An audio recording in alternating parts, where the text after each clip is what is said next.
Andrew Erickson, looking good, looking fresh. Looking fresh. Why are you glowing, my friend? What's this glow? This afterglow? What is this? I mean, this is the afterglow you get after spending a couple days on Martha's Vineyard on your honeymoon after you get married last week. So that's why I'm glowing, baby. Congratulations! Oh my God! Do we have a sound maker? Where's my sound makers? Where's the sound maker? We need it. Go! God damn it! Where is it? Yeah, marriage alert! There we go. Nice sex alert. I got the bling to prove it. Finally. Nice bling, dude. Nice bling. Some sex, vacation. You come back, and now apparently, Dak Prescott is on the block, and Rhamondre Stevenson signing a mega deal out of nowhere. So there's a lot of fun stuff to talk about. A lot of news happening. I'm on FantasyPros, looking at the news, and I'm like, wait a second, this is starting to get heated up. We're almost to July. We're a couple days away from July, and to me, that's when fantasy season starts. July 1, Scott Fish Bowl. That's the fantasy kickoff, and it's all happening. I'm very excited, and we just got a quote, and we start every show with Kyren Williams. We always start every show, and I know everyone's like tuning out, like, no, please, no. Please, don't. No more. We know he's overrated. Thank you. We get to the point, right? We get the point, and I haven't been able to find anyone that says he's properly drafted. So I've been talking to people every week on the Mind of Mansion show, been talking to Alan and Theo on the Sonic Truth podcast, and I've been talking to people just, in my everyday life, and I'll always ask them. I'll be at the grocery store. I'll be checking out at the Target. I'll be talking to my neighbor across the street and, asking, how's the weather? And then, would you draft Kyren Williams at his current Underdog ADP and or FFPC ADP, as you can look up on Player Profiler in the ADP tab? And everyone I talk to has said, no way, Jose. So we can't figure out who these magical people are, these hidden people. They're very hard to, I can't find them in my everyday life.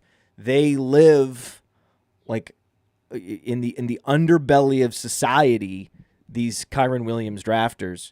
And then Kyren Williams comes out just yesterday with a beautiful quote, just the quote I was looking for, where he admitted that Blake Corum can run the ball very, very well. And I'm hoping that allows me to run more routes. You said it. You said it, Kyren. I didn't. Yeah, I don't know. Again, I'm not going to be the one to come on here and back Kyren Williams ADP, so I'm not the right guy for that job. So who are these mysterious people? I don't know. The ADP value hounds that see him like drop one or two spots behind ADP, and they just got to scoop him up. They need a running back. They're like, oh, he can be my hero. Probably not. I don't think he's the hero that wears a cape for you.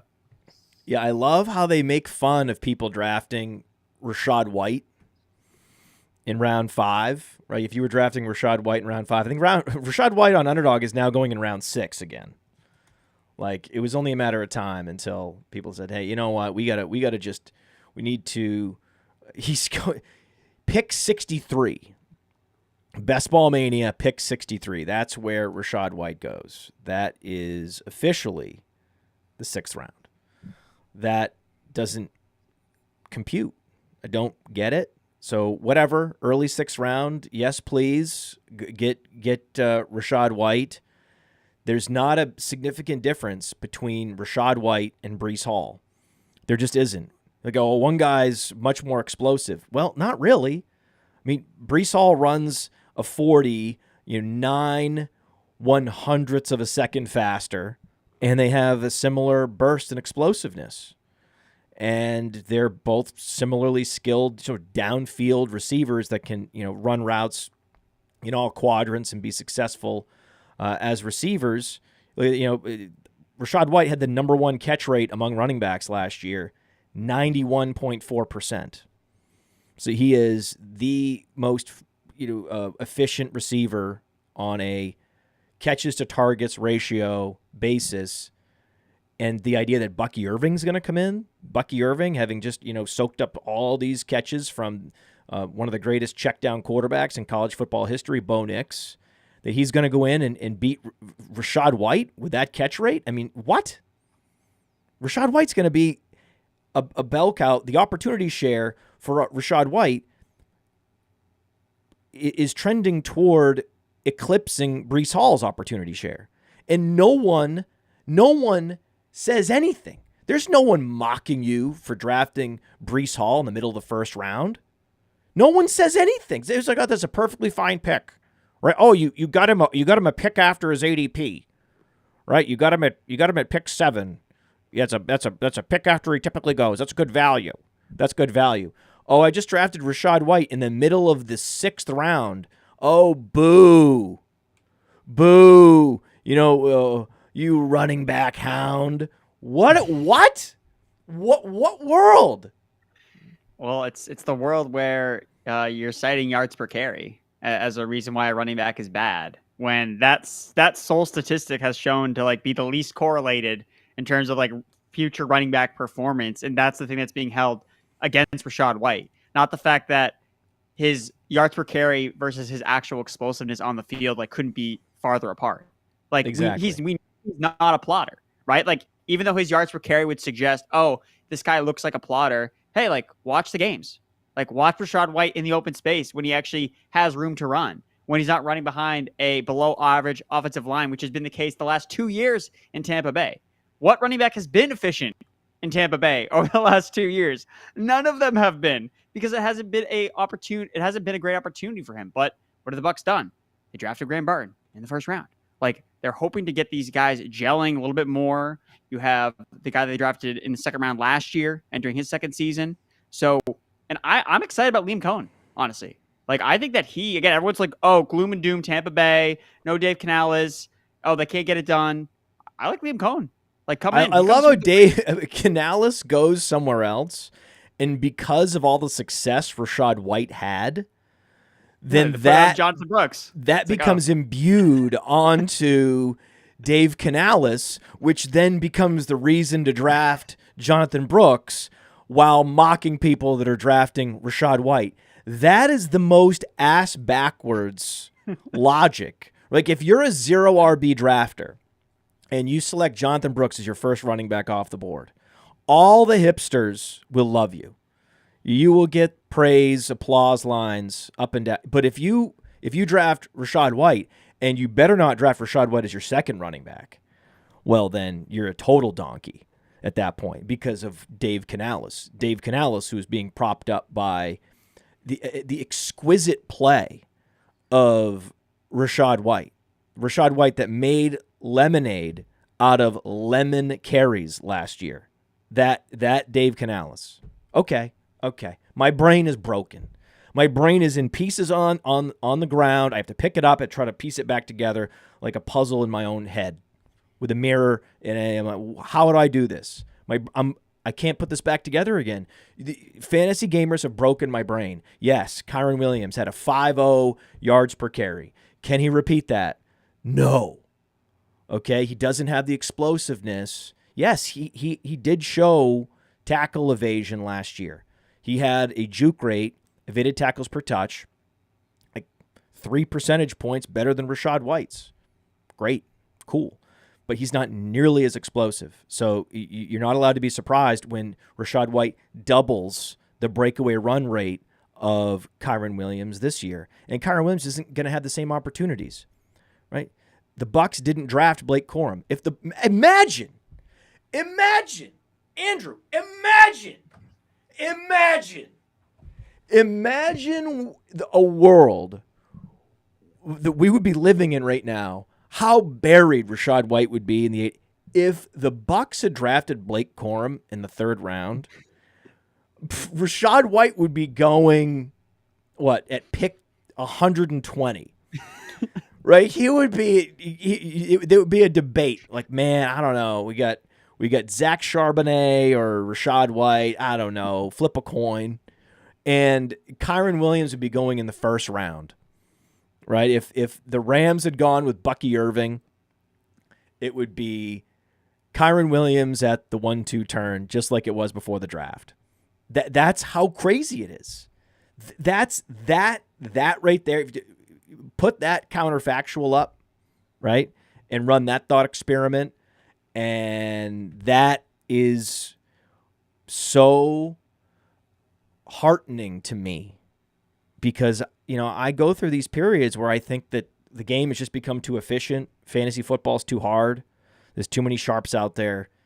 And then you see the Kyren Williams ADP versus Blake Corum, and you see the Rachaad White ADP and versus, say, Breece Hall, and the world starts to feel winnable again.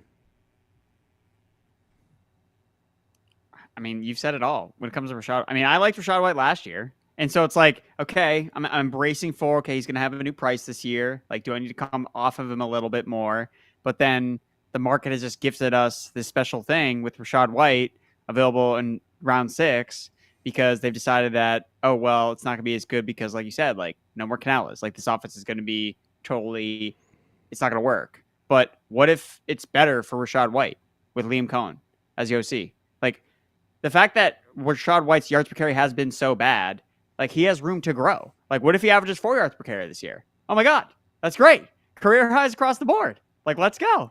So, yeah, I mean, I think he has a ceiling where, he could be a top 5 running back. He's already been a top 5 running back. Pass catcher, explosiveness. Like, he checks off all the boxes. He could be. Like, oh my God, Andrew. If things break right for Rachaad White, one day he could be a top 10 running back in fantasy. Oh, wait. He's at his super prime, 25 years old, 3rd year in the league. This is it. Like, this is the year. All the reasons why everyone's so excited about Breece Hall. Like, this is it. This is the year, right? And it applies to any running back, really, unless your name is... I don't know what he did. Like, I don't know what play was out there. It's not like he had, like, a Mark Sanchez butt fumble moment. Like, I'm just wondering what he did to skew his perception as not at the very least, at a minimum, his floor is Travis Etienne, right? And his ceiling is Breece Hall. Like, he's in that zone of guys. That's where he belongs, not 2 rounds after Travis Etienne, right? He's now going, I saw him go at least once or twice in the 3rd round at the FFPC, and then that didn't last. Now he's going in the 4th round because they value running backs more at the FFPC, that you start 2 as opposed to 3 in most of the formats, the high-stakes formats, the FFPC. So it's just it's a great scenario, right? These dichotomies, the Kyren Williams versus Blake Corum ADPs, the Rachaad White versus Breece Hall ADPs, to just start asking questions. Just ask questions, right? It doesn't, there's all this positive news that comes out about the new Wisconsin grinder that has arrived with the Jets, right? That Braylon Allen is exceeding expectations. And yet, it doesn't impact his ADP. Like, there's some players that are just immune to news. And there are some players that are so news fragile. You must see this at FantasyPros, where when a news item comes out, you're like, oh my God, this guy's going to get crushed. Or, yeah, I'm a little bit nervous about this, but no one's going to give a shit. Yeah, I think that's spot on. I think that there are certain players where the market has decided, okay, this is what this guy is. He's trash. He sucks. He's never going to turn it around. Like, how many puff pieces do we need to get about Quentin Johnston before anybody wants to actually draft him with confidence? Like, it doesn't matter. Like, the GM can be like, oh my God, he looks amazing. Best shape of his life. It doesn't matter because the market's already made the decision on how bad he was as a rookie, and everyone else is looking in a different direction. Oh, I want to draft McConkey. I want to draft Josh Palmer. I want to draft anyone else except Quentin Johnson as my Chargers receiver in that room.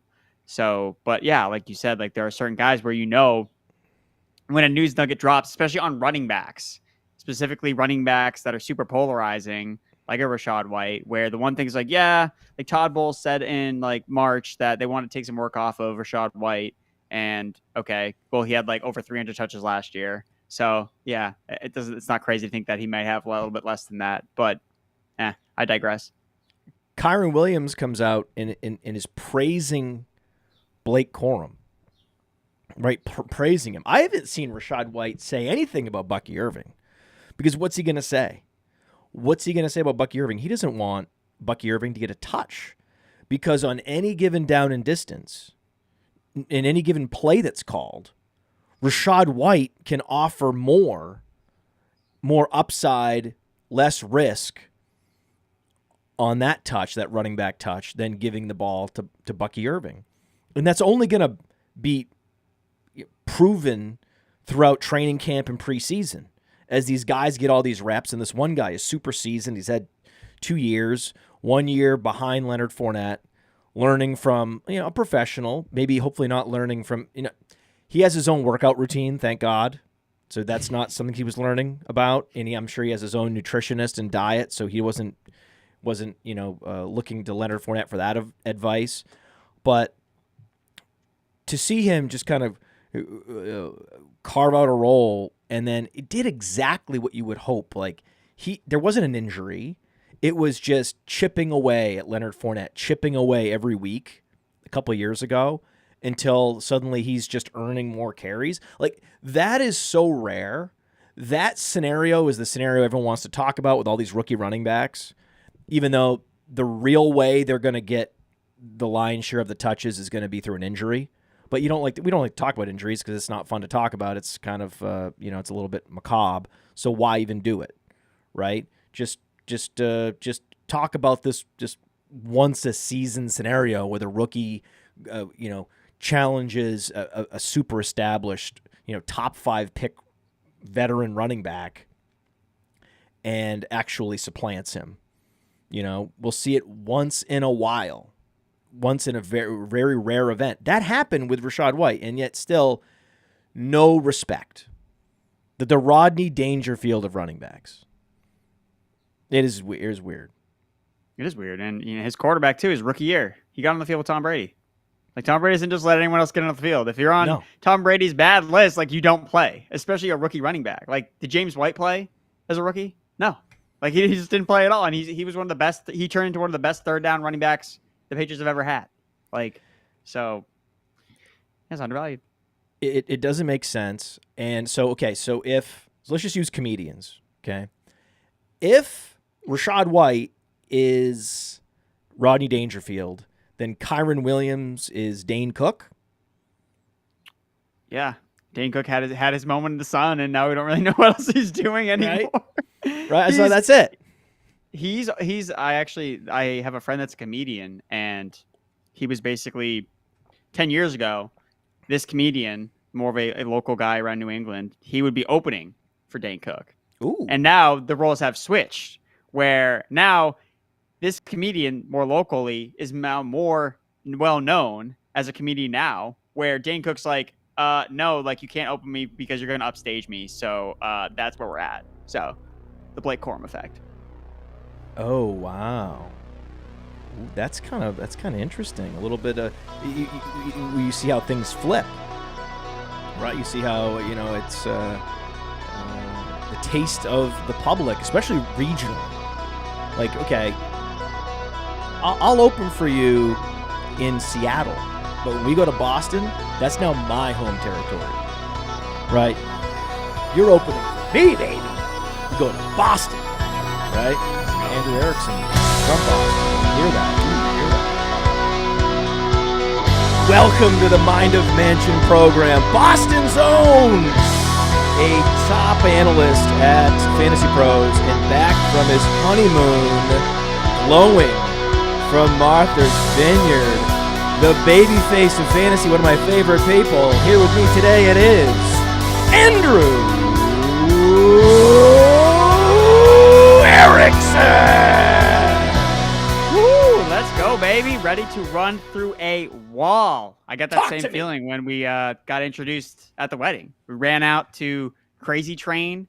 It was elite. I was doing the Julian Edelman thing where you you take your hand and you say it's going to be a first down and you get super amped up. I had people tell me after, they're like, dude, I wanted to run through a wall after you ran out for your wedding. So Matt Kelly, I'm here. I'm ready to run through a wall for you. Let's go. I just did that too. My wife and I got announced at my daughter's bat mitzvah. And we came in to music playing and had to make dance moves, right? It feels great. In those situations when I know, like, not with the podcasting, but I don't know, maybe it's because I do so much looking in cameras and there's not actual people that I talk to, even though we're talking to thousands of people. I don't feel that way. I don't feel that pressure. I feel pretty relaxed. But when there's actual people, like far fewer people, like, but if there's like 10 or more people, then all of a sudden I start to feel this anxiety. And how it manifests in the moment is I always black out. Like, I barely remember what I said. I don't see anything. Like, I'm looking out at the crowd. You may think that I'm making eye contact with you. I'm not. It's like a fishbowl. I'm just seeing this like hazy film. It's just a weird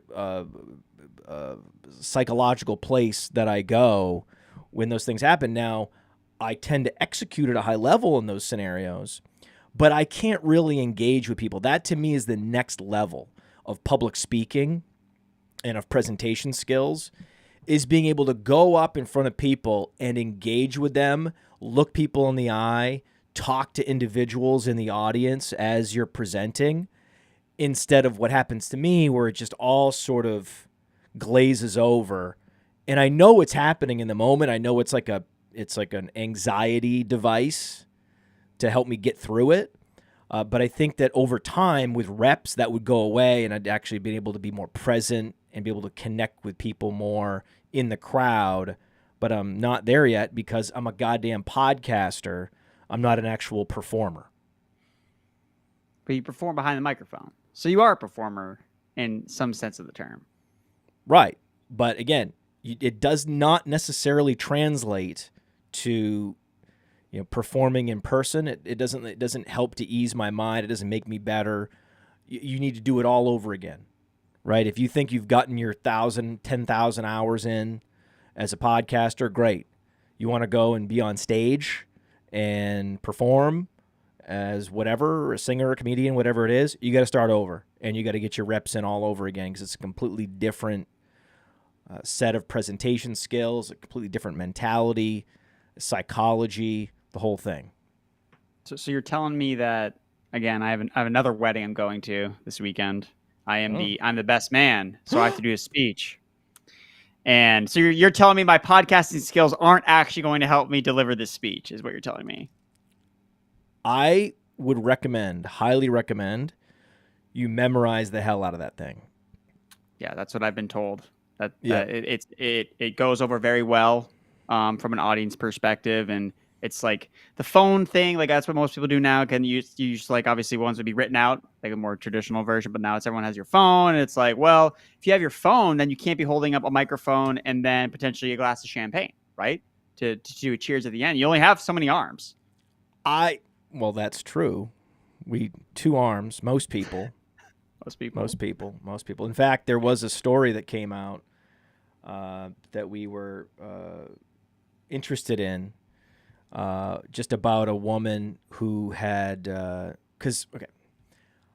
I was driving my car with my knee, right? Because we were doing something, I don't remember what I was doing, and my hands were in use, not on my phone or anything, but I was just, driving my car with my knee for a little bit. And then my daughter was like, oh yeah, Dad told me that when he was a kid, when he was in high school, he drove his car for 2 hours just with his knee.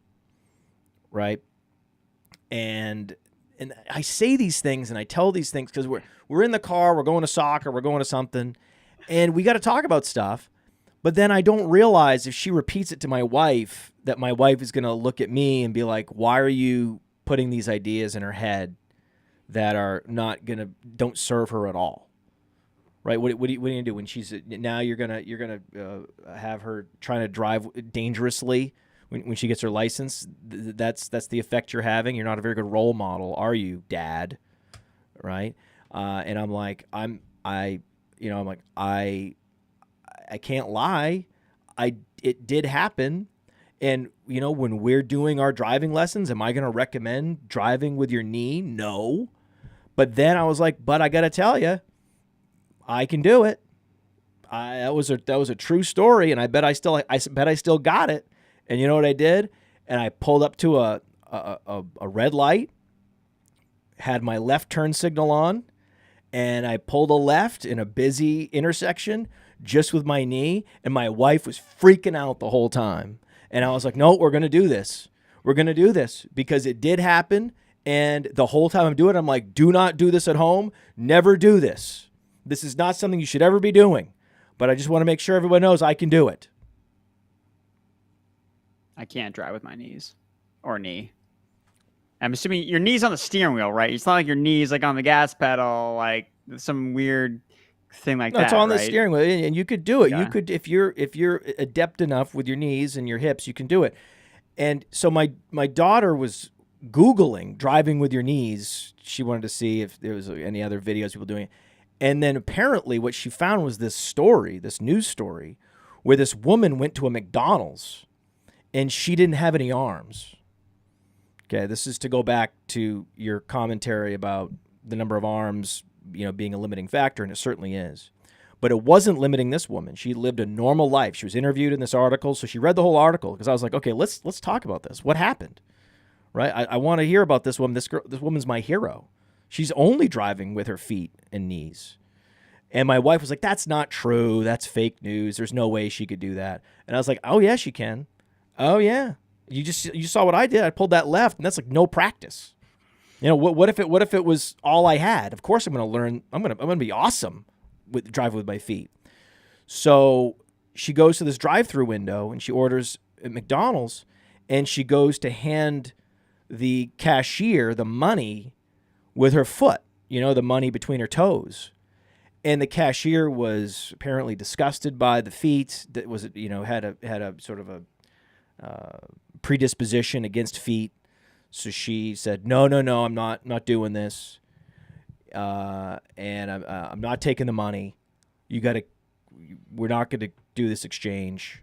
You be on your way. She should have just given her the food. If you don't want to take the money because, you're have this, issue, right? This emotional issue with feet. Okay, well then just give her the food and move on with life. And you comp food that's falls on the floor, whatever, all the time. Now you're causing a whole scandal where this woman's feelings are hurt. She can't eat because of her handicap. You're making her feel bad, and then the woman goes, "Bitch, you ain't got no arms." She was like, why? Why won't you give me the food? And she's like, you ain't got no arms. And so that made it in the papers. And then the woman decided to sue. And then so she ended up, of course, everyone, I'm sure they're curious about how this ended. Yes, of course the woman sued. Yes, she settled. I'm sure she made a whole bunch of money out of this. Oh, the best part is she pulled over and went in and complained, right? And the manager came to talk to her and offered her a $5 credit. Offered her a $5 gift certificate for her troubles. And she was like, okay, that's it. Okay, I was willing to play ball here. I'm willing to talk about this. But $5, get out of here. I'll see you in court. Good for her, man. Good for her. So she's one of my new heroes, this woman. No arms. Yeah. No arms. And yet, again, that's a reason just to give the food anyway. Like, come on. Like, get with the picture. The food isn't expensive anyway. Just give her the bag of food. And what's the problem with feet? Right? So what? You know what? I bet her feet are some of the best, cleanest feet out there. She has to use them as hands. Like, that's not, like, those aren't normal feet. Do you understand that? She has some of the most articulate feet cleanest articulate feet that probably exist in the world. You should be honored to to serve her instead of being outraged and super rude. I mean, is feet at the drive-through window like the weirdest thing this person has seen at McDonald's? That can't be it. Like there are so many weird things that happen either inside McDonald's or at drive-throughs. Yeah, where you're interacting with all sorts of different types of people who all probably order food in all different types of ways. You work in the fast food industry. There's certain industries that there's a whole show called, what is it, Dirty Jobs? Yeah. Like there's a whole show about this where imagine all the things that you deal with, right? That are gross. This is the stand you're taking? Against the feet. Stand against the feet. Man. What were we talking about? We were talking about extra arms. Yeah, but before that. Well, we opened with Rachaad White. We talked a lot about him, how he's undervalued. This is amazing. We went so far down this road that we totally lost track of where we were. I believe we were talking about dancing in front of people, presenting in front of people. And so it was, the bat mitzvah was incredible. Your wedding, incredible. Now you're going to another wedding, and you're going to be giving a speech. The delivery of the speech without the paper in front of you has so much more power. If you can just make it look effortless, right, and then that it's not rehearsed and you're not reading. Man, those are always the speeches that really get me. And so all you need to do to make that happen is just to practice it over and over and over and over again. However long you think it's going to take, think you need an hour, book 2 hours of just 15 minutes here, 15 minutes there, run through it, commit it to memory, commit it to memory, commit it to memory, commit it to memory. Remember, there are theater actors that have lead parts that have to memorize like 20, 30, 40 pages of material.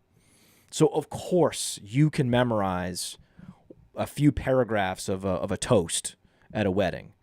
So that would be my argument because, I've been in situations where I took it for granted that, I'm a podcaster. I don't need to memorize this. I can just wing it. And then no. Memorize that shit. I will. Okay. That's what I'm doing this week. That's what I'm doing right after this podcast. Start memorizing the speech. You got to do it. Now, so again, we've been trolling through headlines. Someone ordering a meal at McDonald's. Not the first person that ordered something at the McDonald's drive-thru and then filed a lawsuit. When I was a kid, there was a whole lawsuit about a woman that spilled hot coffee, and she sued McDonald's. There's been so many things. They're all fascinating stories. All these I'm sure there's a lawsuit. Put it in the chat of a fast food lawsuit you've seen that wasn't fascinating, or put one in the chat or in the comments that you think was fascinating. Either way, I want to read it. I want to know more about it. But I can't avoid. It's trending. Dak Prescott trade. I thought Dak Prescott got traded to the Seahawks. I am a sucker. I work in sports media. I pride myself in not falling for this shit.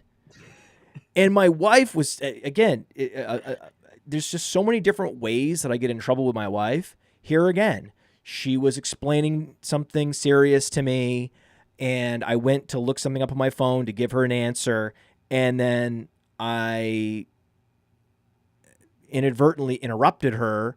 I was like, oh, Dak Prescott's going to the Seahawks. And then I looked down below, and no, actually, it's only trending because there are so many different reactions to some article in The Athletic that was speculating on what would happen if Dak Prescott got traded to the Seahawks. And yet there's all these headlines, as long as I can scroll, Dak Prescott heading to Seattle. God, that's frustrating. Just promise us that at Fantasy Pros, you're not going to be part of the problem on this. Okay? No way. No, You're not. No, we always team up and make sure that, when these fake accounts or when things are rumored to happen, that we kind of take that extra step to make sure, like, hey, like, what's beyond the headline here a little bit here? Like, is this just like speculative? Because again, it is the middle of June and there are no OTAs going on. Training camp has not started yet. Again, the 4th of July is really kind of the kickoff to the fantasy football season. And a lot of it is just filler content right now, except for the show, of course. This is not filler content whatsoever. But a lot of the, what would happen if this were to happen? Like, a lot of it is just very, very speculative. Yeah, it's just still interesting, right? At the end of the day, very few other quarterbacks have trade rumors swirling around them, if any, right now. It's Dak Prescott. And the Cowboys seem to be entertaining offers at this point. They would come out with a more vigorous, strong denial if they weren't. So to me, and look where you can get Dak Prescott in startups in Dynasty. It's insane. You can get in a 2 QB league, Dak Prescott can fall to like the 4th round in a 2 QB superflex startup in Dynasty. It doesn't make any sense. Like, this is now one of those narratives that Dak Prescott's mediocre, that Dak Prescott's overrated, that has infected so many people. And all that you would need is to Jerry Jones to come out and say, no, Dak Prescott's a total stud. He's never leaving Dallas. It's never going to happen. And that would ease the doubts. But I'm looking at the numbers, and the idea that you could improve on Dak Prescott as your franchise quarterback would be, I mean, yes, the Texans did hit on CJ Stroud. Maybe that's what Dallas is looking at. Maybe they have a little Stroud envy. But they had the 2nd pick in the draft. Do you realize what you need to do to be the 2nd pick in the draft, Jerry? That's not going to happen. Dak Prescott just came off a 4,500 passing yard season. There are teams that have never thrown for 4,000 passing yards, ever, like Chicago. It's 7.7 yards per attempt. 36 touchdowns. He was the QB4 in fantasy. What are we doing here? What is Jerry Jones doing? I don't know. I think that they've put themselves into a corner where they just kind of waited, and now everyone else has gotten paid. So now they got to pay Lamb basically a Justin Jefferson-esque contract. Okay. Even though they're probably going to try to limit him to less than Justin Jefferson, even though if you look at raw numbers versus per game numbers, like, you can, again, I wouldn't pay CeeDee Lamb more than Justin Jefferson, but they may not have a choice. They want to keep him around. Micah Parsons, they got to pay him. Dak Prescott. Like, maybe they're just sick, like, hey, we can't win playoff games with Dak Prescott. Whether that's true or not, I don't really think it's true. I mean, part of the process is getting to the playoffs anyway, and if you get into the playoffs, get to the dance, you have a chance. That's what it seems like most of the time. But, I mean, the fact that Green Bay just, like, put an absolute spanking on Dallas in the playoffs, a guy making his, like, one of his first starts in the playoff, in the postseason with Jordan Love, just come into Dallas and do what they did to that entire team. And Dak, again, he threw for like a bazillion yards in garbage time. But I don't know, man. Like, maybe it's just become, hey, we like Dak as a quarterback, but does he make sense for what we're trying to do here as we look forward towards the future? Again, now he's only 30, 31 years old. So it's not like he's old in quarterback years. He's still young in that aspect. But I got, along with trending with Dak Prescott, there has been a decent amount of, a little bit of hype for Mr. Trey Lance as the Cowboys guy who should get a ton of reps during the preseason. You've got to be fucking kidding me. Okay. We have Player Profiler for a reason. Okay. His under pressure completion percentage was 65.8%. That was number 1 in the NFL.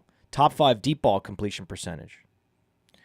Number 1 in money throws, but also top 5 in pressured throws. And they sat on the ball, right? Their pace of play last year was under 2 plays per minute. There were only 3 teams in the NFL that were under 3 plays per minute, under 2 plays per minute. And yet he was number 1 in red zone attempts, number 1 in passing touchdowns. Like, how does that even happen? Like, I don't understand how you're number 1 in all these counting stat categories when you're bottom 3 in pace of play. Against all, not just, Green Bay had a great game against the Cowboys. That was one game. But the whole organization is now tilting after one game, where if you had 17 games to look at, a much bigger sample size, all NFL defenses, Dak Prescott was phenomenal last year. Do you think Dak can be better than he was last year? Because like last year obviously was like fantastic. But then you look back the year before that, it was bad. So like he's kind of done this hot and cold thing a little bit where he's had really high years. And he's had years where he's been not nearly as good. So again, and coming into last year, like people were down on Dak, but for some reason his ADP's kind of like stayed the same, even though now he's coming off a really good season versus the year before he was coming off a down year. Now, do you think that he can be as good as he was last year, or do you think that he will regress a little bit? Since 2019, whenever he plays 16 games, he throws for 4,500 yards or more. And in the last 4 seasons, 3 of those seasons, he's thrown for a 68% completion percentage or higher. He also has 2 seasons of a yards per attempt greater than 8. And now he has CeeDee Lamb in his ultimate prime, and CeeDee Lamb is going 1 overall in some drafts, right? Especially best ball. So, again, make this make sense. CeeDee Lamb, 101. Dak Prescott has already slipped since these rumors have started. He's already slipped a half a round. He's now going at slot 95.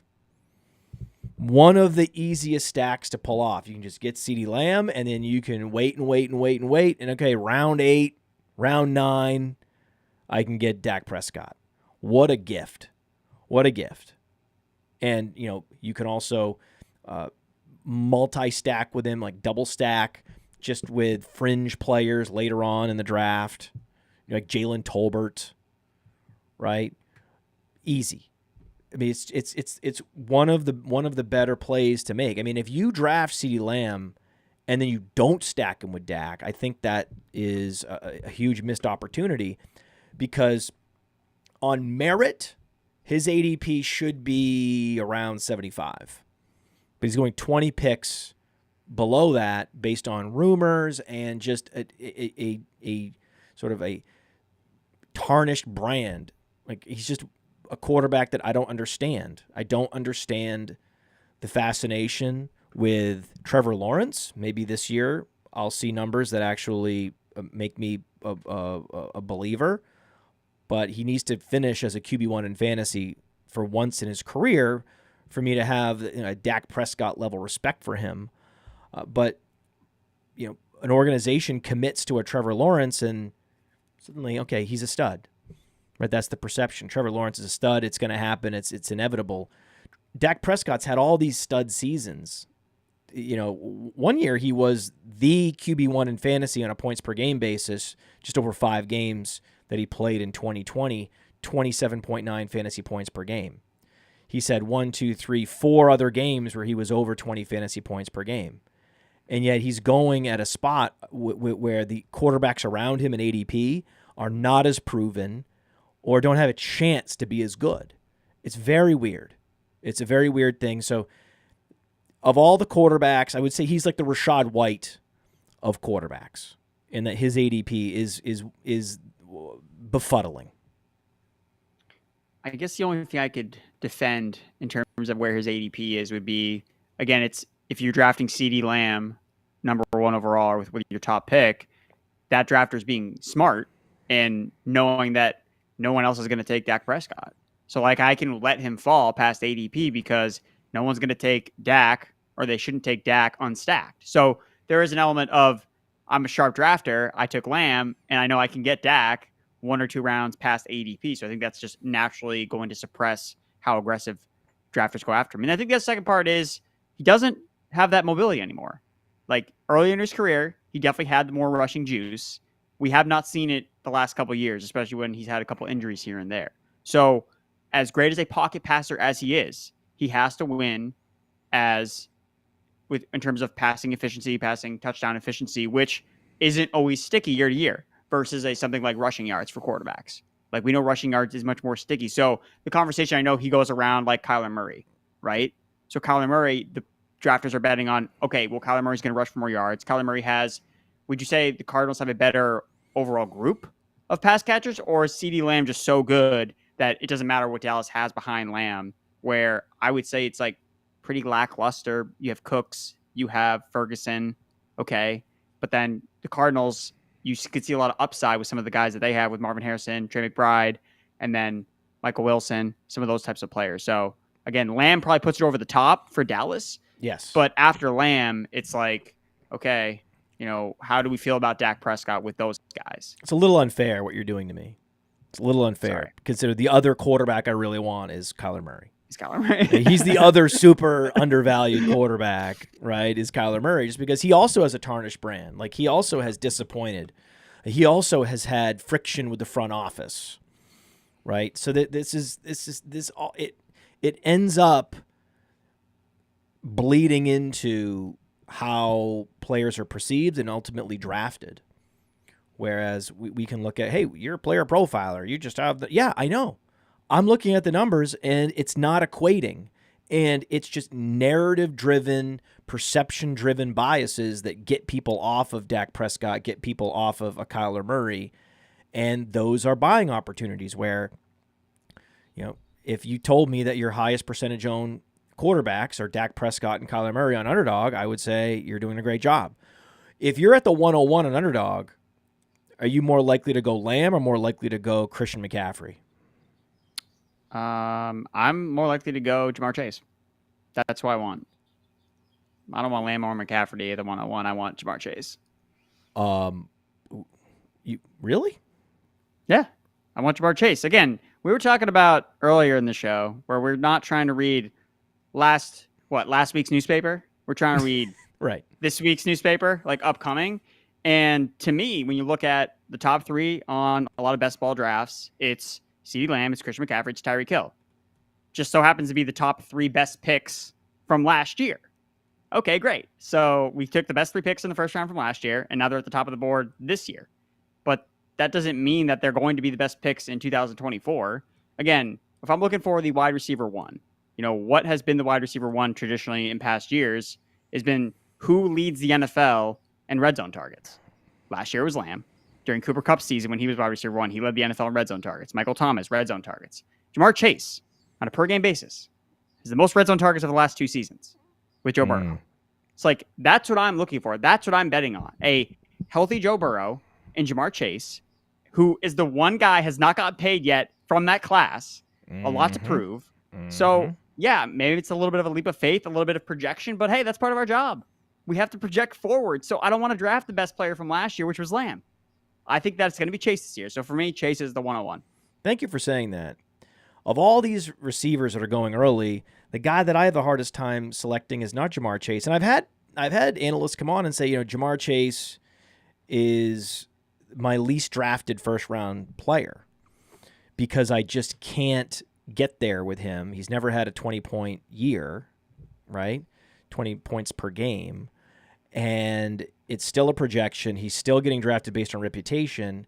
I need to see it, and I need to see a little more consistency before I draft this guy in the first half of the first round. Okay, right? All right, that's fair. Okay, right? In the 2 years that Jamar Chase has played 16 or 17 games, 17.9 fantasy points per game in 2021, and then 16.4 fantasy points per game in 2023. That was outside the top 10. But the year where, he didn't play a full season, he only played in 12 games, and that he did actually get to 20 fantasy points per game. Last year the air yards really lagged as well. So last year he had the same number of receiving yards as he had air yards, which is hard to do, but his targets jumped up 10.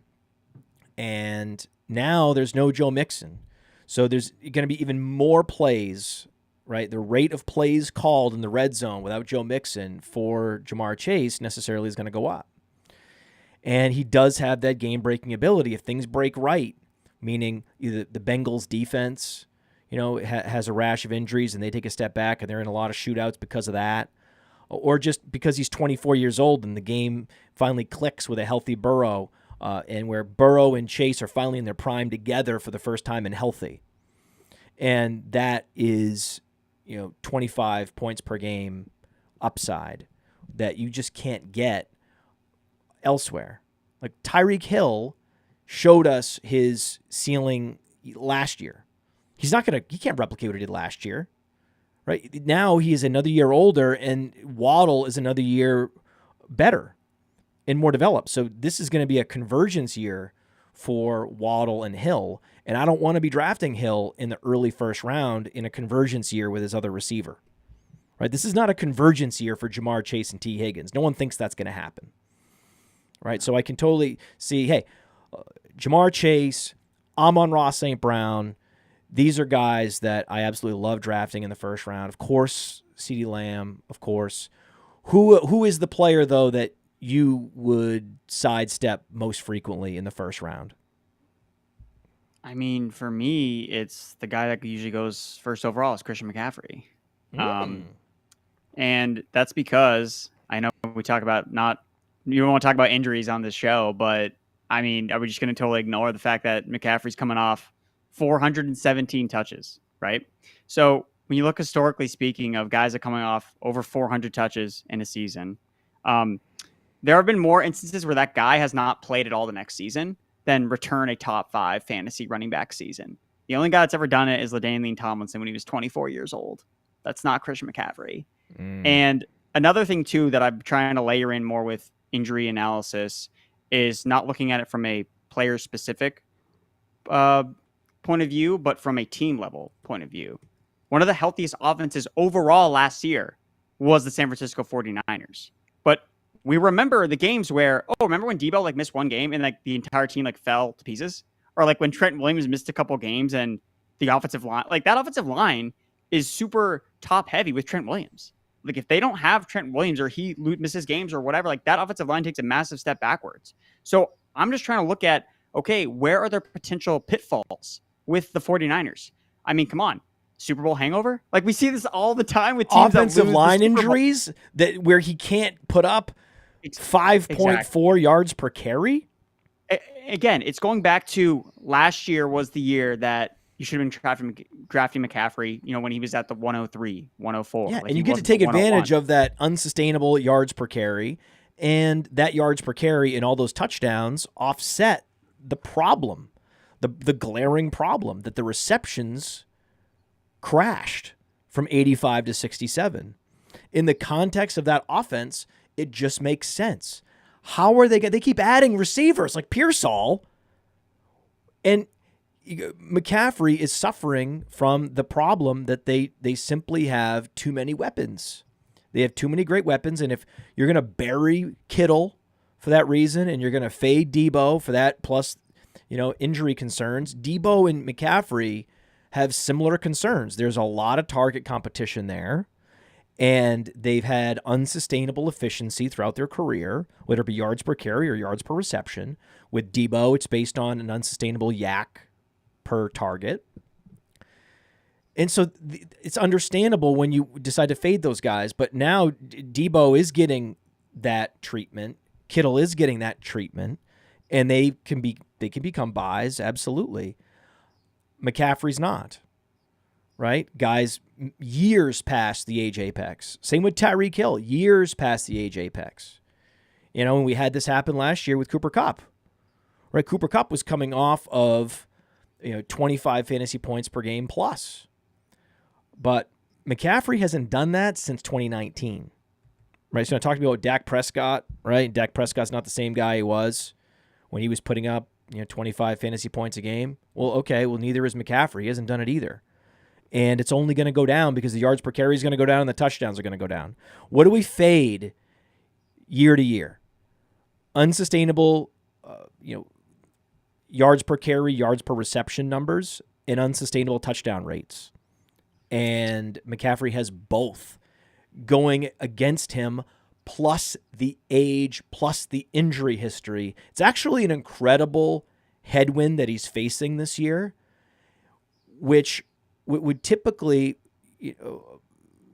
be a topic of discussion, but because this guy's put up four seasons of 24 fantasy points per game or more, he has the benefit of the doubt, and I understand that. Like, I'm not mad about it. Like, Tyreek Hill went nuclear last year. I'm not mad people are drafting last year's numbers. I just don't do it. I try to draft this year's numbers. Right? Last year was the year to get Tyreek Hill. Last year was the year to get Christian McCaffrey. This is the year to get Amon-Ra St. Brown. This is the year to get Jamar Chase. So just draft those guys instead. And the beauty is every year, the values at running back continue to pile up in these later rounds, continuing to disincentivize you from drafting running back in round one. I love Bijan. I love Breece Hall. They're teed up to put up Christian McCaffrey level numbers, but they don't have some of these other risk factors. And yet even these guys, where in years past I'd be so excited to draft Breece Hall. I can't explain to you how excited I'd be. If this were 3 years ago, it would be like just a Breece Hall drumbeat, a Bijan Robinson drumbeat. But we now live in a world where Rachaad White is available in round 4 in high stakes and in round 6 in best ball. Kenneth Walker, and you can go down the board of all these running backs that can put up huge numbers, and they're available in what used to be the dead zone. So it's a real disincentive to draft a running back in round 1, especially given the differential between the receiver you can get in round 1 versus the receiver you can get in round 5. They're worlds apart. Yeah, I really think that running back now is more about not even where you're necessarily drafting them, but like, hey, can this running back actually be special?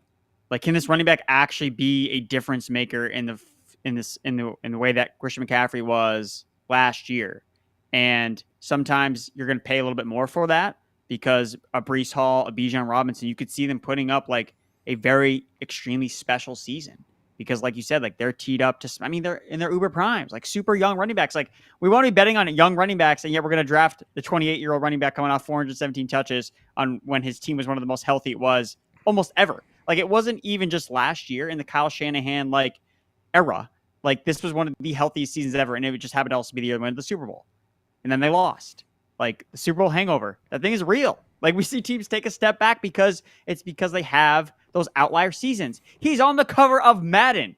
Like, come on. Like, is it really so hard to squint and be like, oh man, McCaffrey didn't work out. Like after a career year when he was on Madden, everything worked out perfectly for them. Like, come on. Like we don't need to think that hard to like look up and be like, oh wow, what do you know? Bijan and Breece Hall ended up being better running back selections because they're younger and they stayed healthy the entire season. And it was McCaffrey coming off a career year.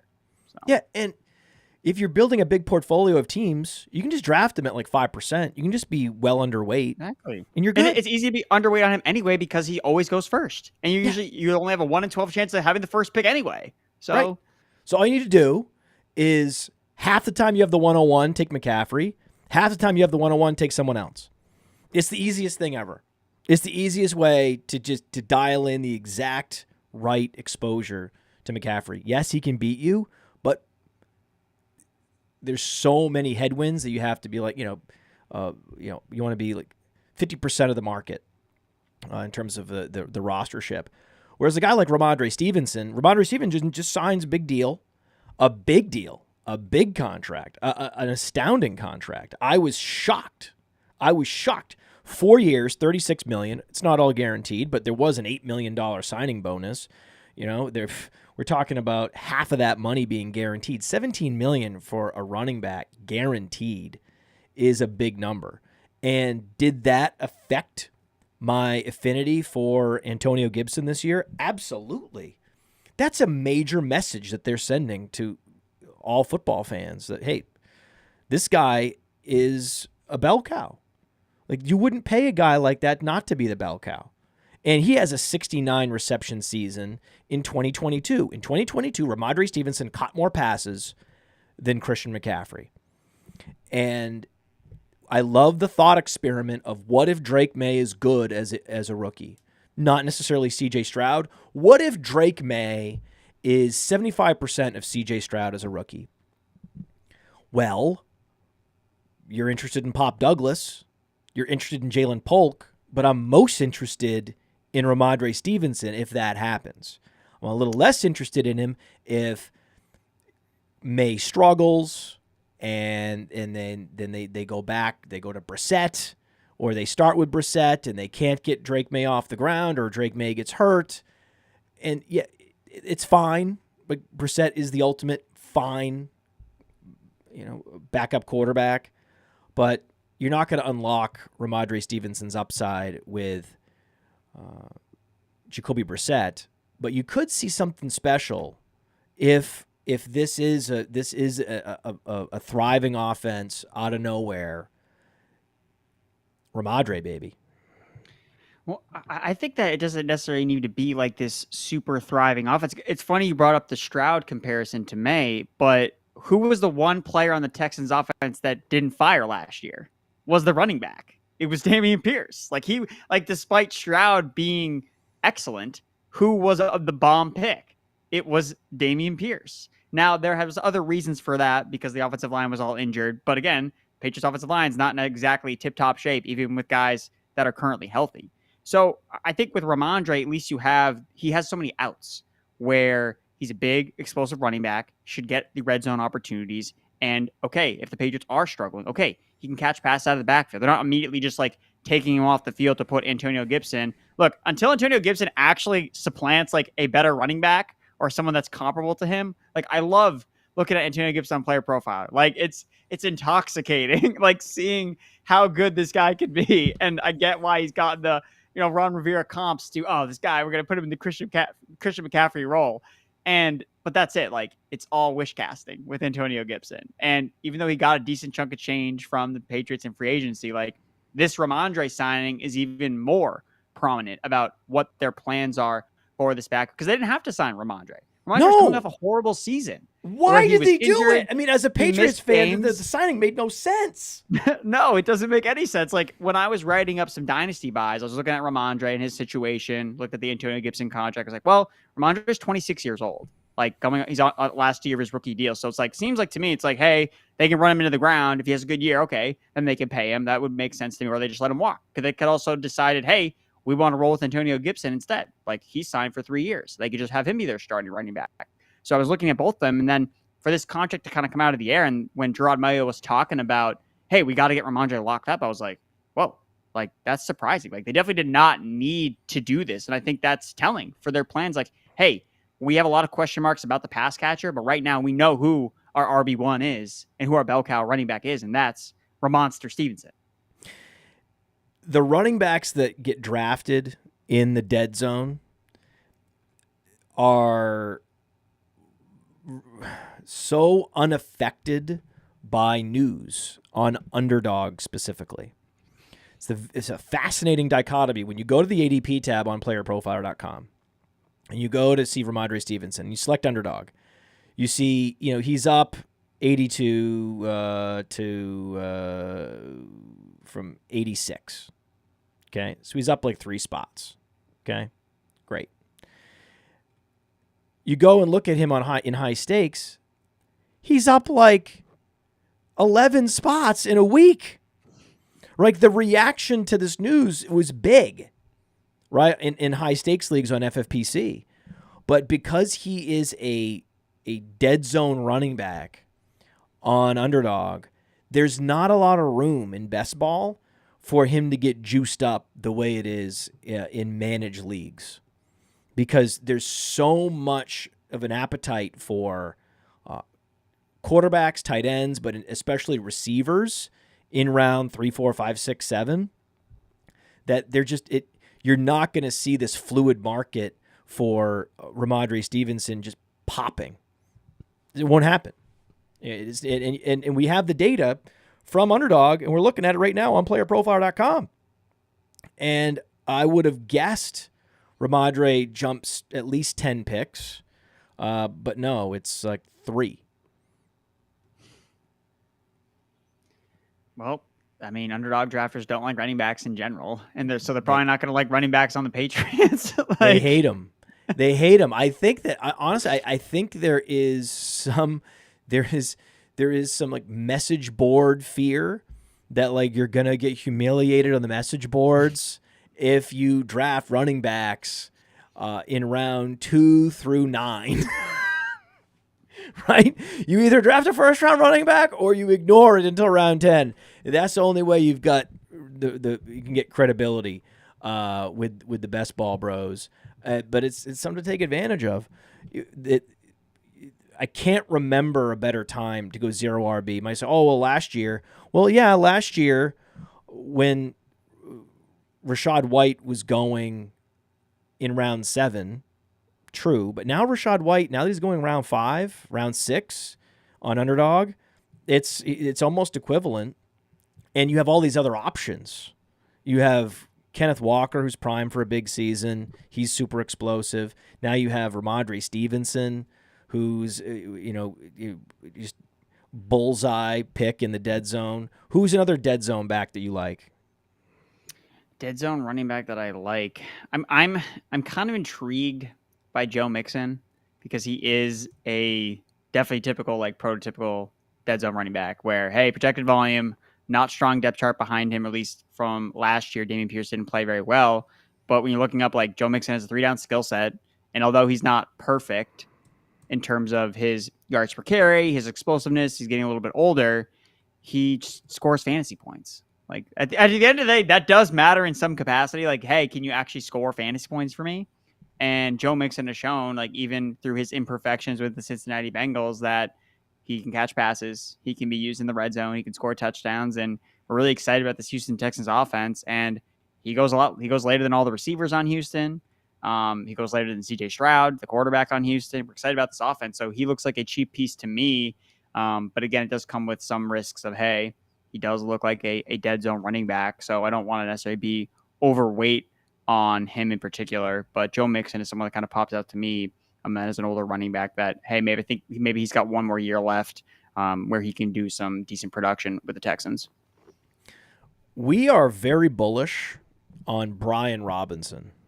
And I don't like to talk about Brian Robinson. It's a bit on the Sonic Truth, but we're not on the Sonic Truth right now.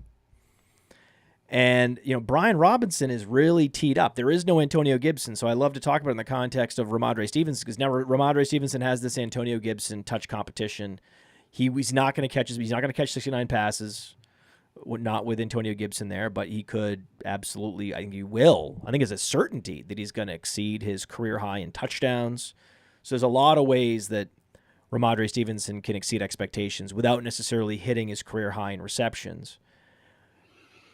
Antonio Gibson leaving Washington, right? And now it's I think it's going to be the Brian Robinson show. Is it not? I think so.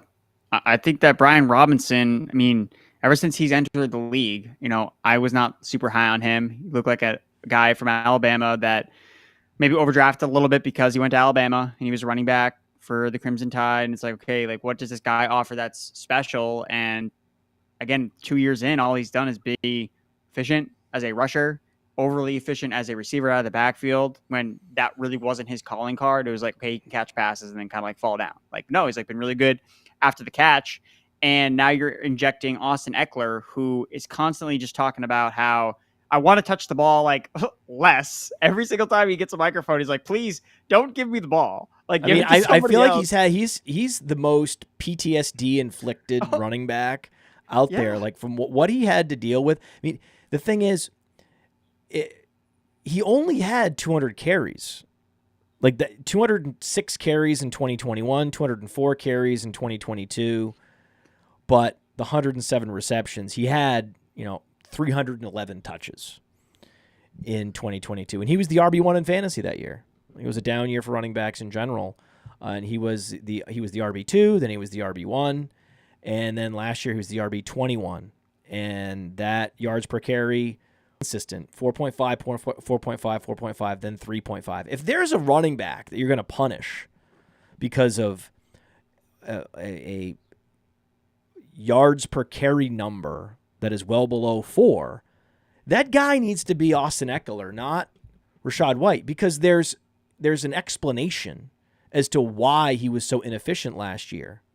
It's that he's getting older and completely beat up, and he's publicly talking about how his body has been broken and degraded, and he needs a respite from a grinder back just like Brian Robinson. But Brian Robinson's also been a better than expected pass catcher out of the backfield. Certainly the efficiency is unsustainable because he has these breakaway runs after the catch. But Austin Eckler is now taking punt returns. Right? They say, be careful what you wish for, Austin. He's like, I don't want to take these huge hits. Well, okay, how about you return punts? Well, wait a second. I didn't mean, those hits are brutal too.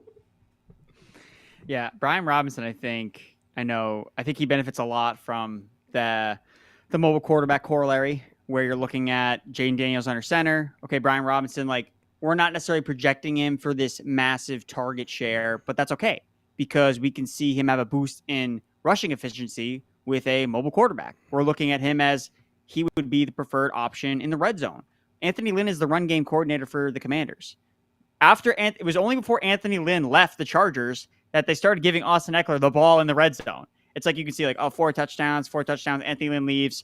15 touchdowns, 20 touchdowns. Like you saw the numbers like drastically change in the end zone when Anthony Lynn was no longer part of it. So if we're seeing a Melvin Gordon Eckler type of workload split in Washington, well, then Brian Robinson is the Melvin Gordon who scored a ton of fantasy points with those Chargers teams. So yeah, I think Brian Robinson is definitely one of the better running back values, even if he's not necessarily perfect. Again, there's a lot of question marks about this offense in general.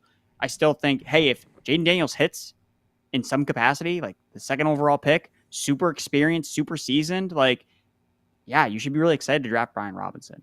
You should be. Absolutely. I think when you look at the running back backfields where we are a major disparity from other ranking services, you got to look at Washington first and foremost, where we are fading Austin Eckler hard, and we are well ahead of market on Brian Robinson.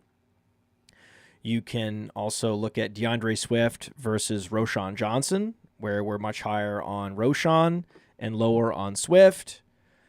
And the aforementioned Kyren Williams versus Blake Corum. Those would be the three backfields where you have to go to our rankings. Check out our rankings. We also have the FFPC ADP. So you can see the FFPC ADP juxtaposed with our rankings, and then you can see where the best values are. Rachaad White, Brian Robinson. And so when you're implementing your zero RB strategy, you can just go shopping on the rankings and then pull up running back and then just go down the board. Okay, that's a great value. That's a great value.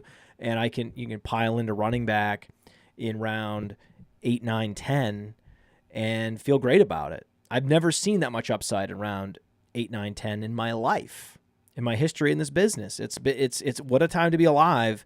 Implementing zero RB. I'm so excited to do it, not just in best ball, but in all formats. You can not only get away with it, you can build a super team. It's the easiest way to build a super team. And there are enough running backs that have been dismissed or degraded in their public perception over the years that it makes it really easy. And if you love the upside of a DeAndre Swift, we'll draft him then. It's not like he can't hurt you. He's going to pick 75. We think there are better options, but there's still a lot of exciting options all the way down to Blake Corum, right? And Blake Corum now, and I want to take a little bit of credit for this, he's up a full round just in the last couple weeks in high stakes. So he's finally cracked pick 100. He finally passed Zach Charbonnet. As if that was a question, as if that was even like how could he not? You got Trey Benson in there with incredible upside, Jonathan Brooks. There's so many choices they've never had this many choices implementing zero RB. It's the best. It's the best time to do it ever, and it's also the hardest time to do it because passing on Bijan, passing on Breece Hall, and even if you want to pass on Rachaad White, let's say you're in a high-stakes league and he's going in the 4th round, you're like, I can't do it. No, I'm doing 0 RB. That means I got to pass on Rachaad White in a managed league. That's just what's happening. And I mentioned Kenneth Walker. A lot of people are not necessarily buying Kenneth Walker because he's not a big-time pass catcher. Where are you at with Kenneth Walker? I'm pretty aligned with ADP on Kenneth Walker, but I find myself not drafting him very often because I kind of see the way that he wins and its explosiveness, and you're looking at touchdown upside, and that's what's going to make him probably end up being a high-end RB2 at the end of the day, kind of like where he's being drafted. But yeah, we were talking about this earlier where... But he falls to the 6th round easily. Yeah. So easily in high stakes, he falls to the 6th round, and then he falls into the 7th round on Underdog. Yeah. So my only thing with Walker in particular, when you look at him, like, again, compared to a Charbonnet, where, okay, at the end of last year, we saw Charbonnet carve out a larger role in the offense. And we mentioned this earlier, where when a rookie running back can earn touches alongside a healthy starter, even if he doesn't fully take over the backfield unless there's an injury, which Charbonnet did. Like, he did take over the full snap share in the games Kenneth Walker missed towards the end of the season. Like, he was earning touches alongside a healthy Ken Walker. So I don't think that goes unnoticed. I think that's more impressive. Like, that's why I was so against Alexander Madison last year, because like we were never hoping for him to get on the field when Dalvin Cook was healthy.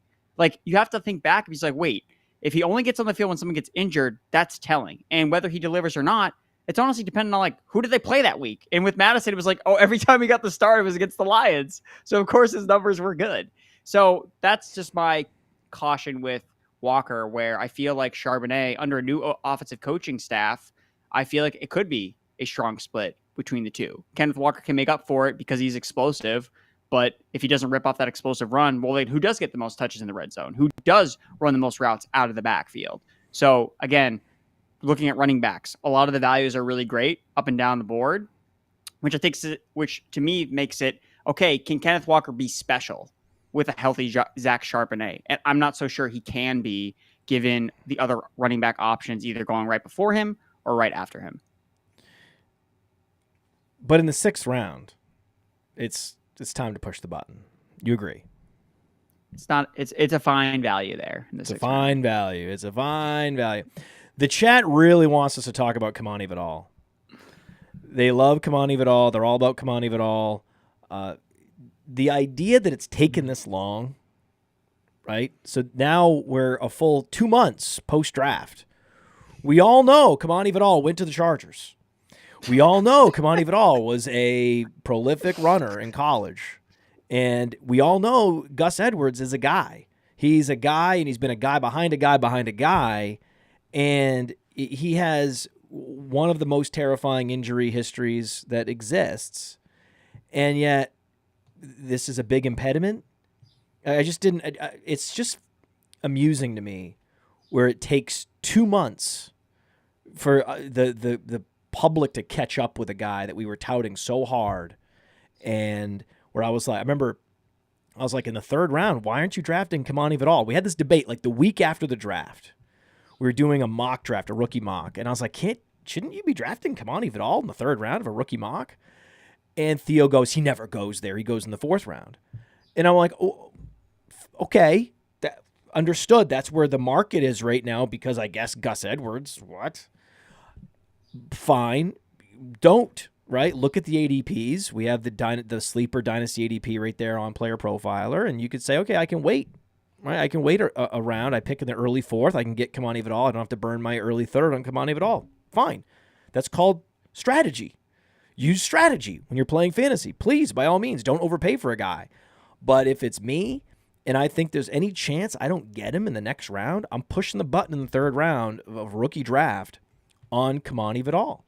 And all we've seen since that moment is a straight line up. It's taken 2 months, but the people are finally getting there.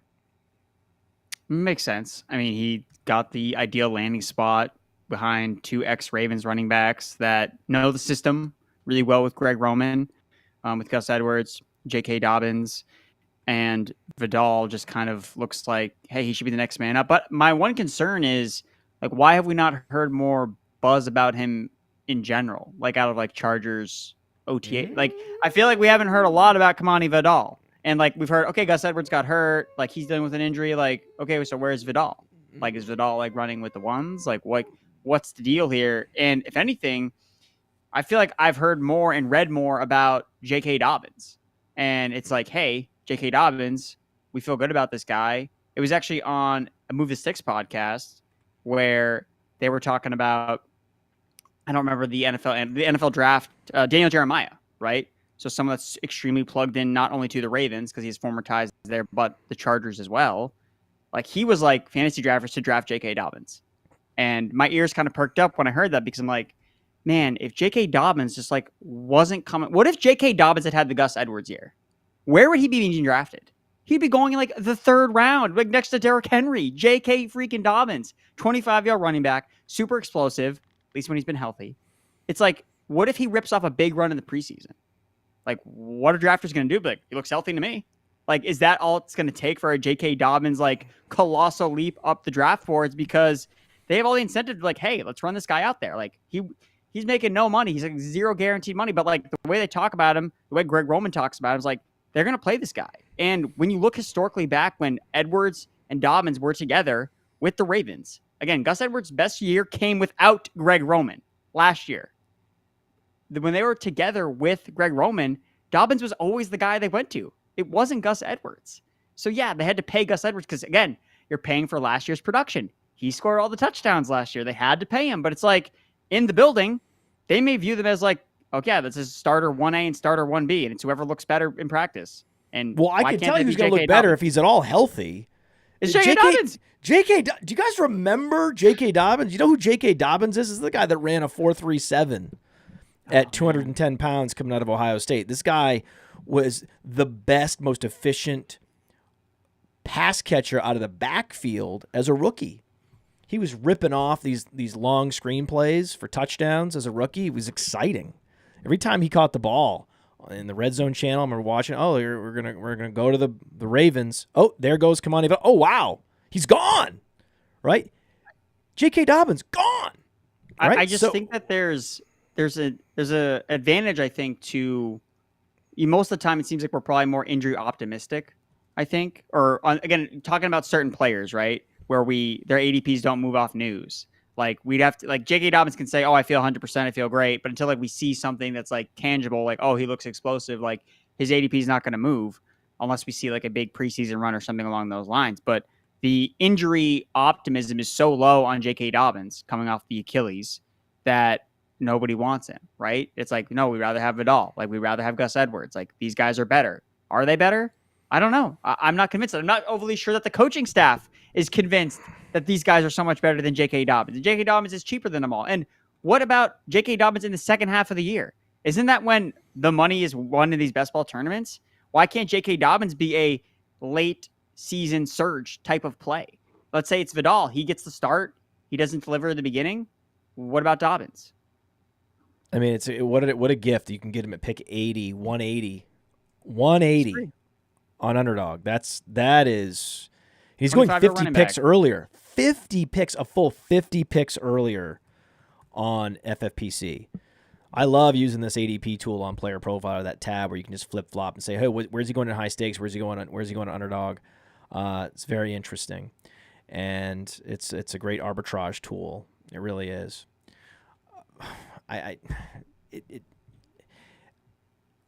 It's the easiest thing to do. Like I said, you get Vidal in the third round of your Dynasty rookie draft, and J.K. Dobbins is a throw-in. Last time I checked, there have been running backs like Frank Gore that went on to have prolific careers after multiple knee surgeries.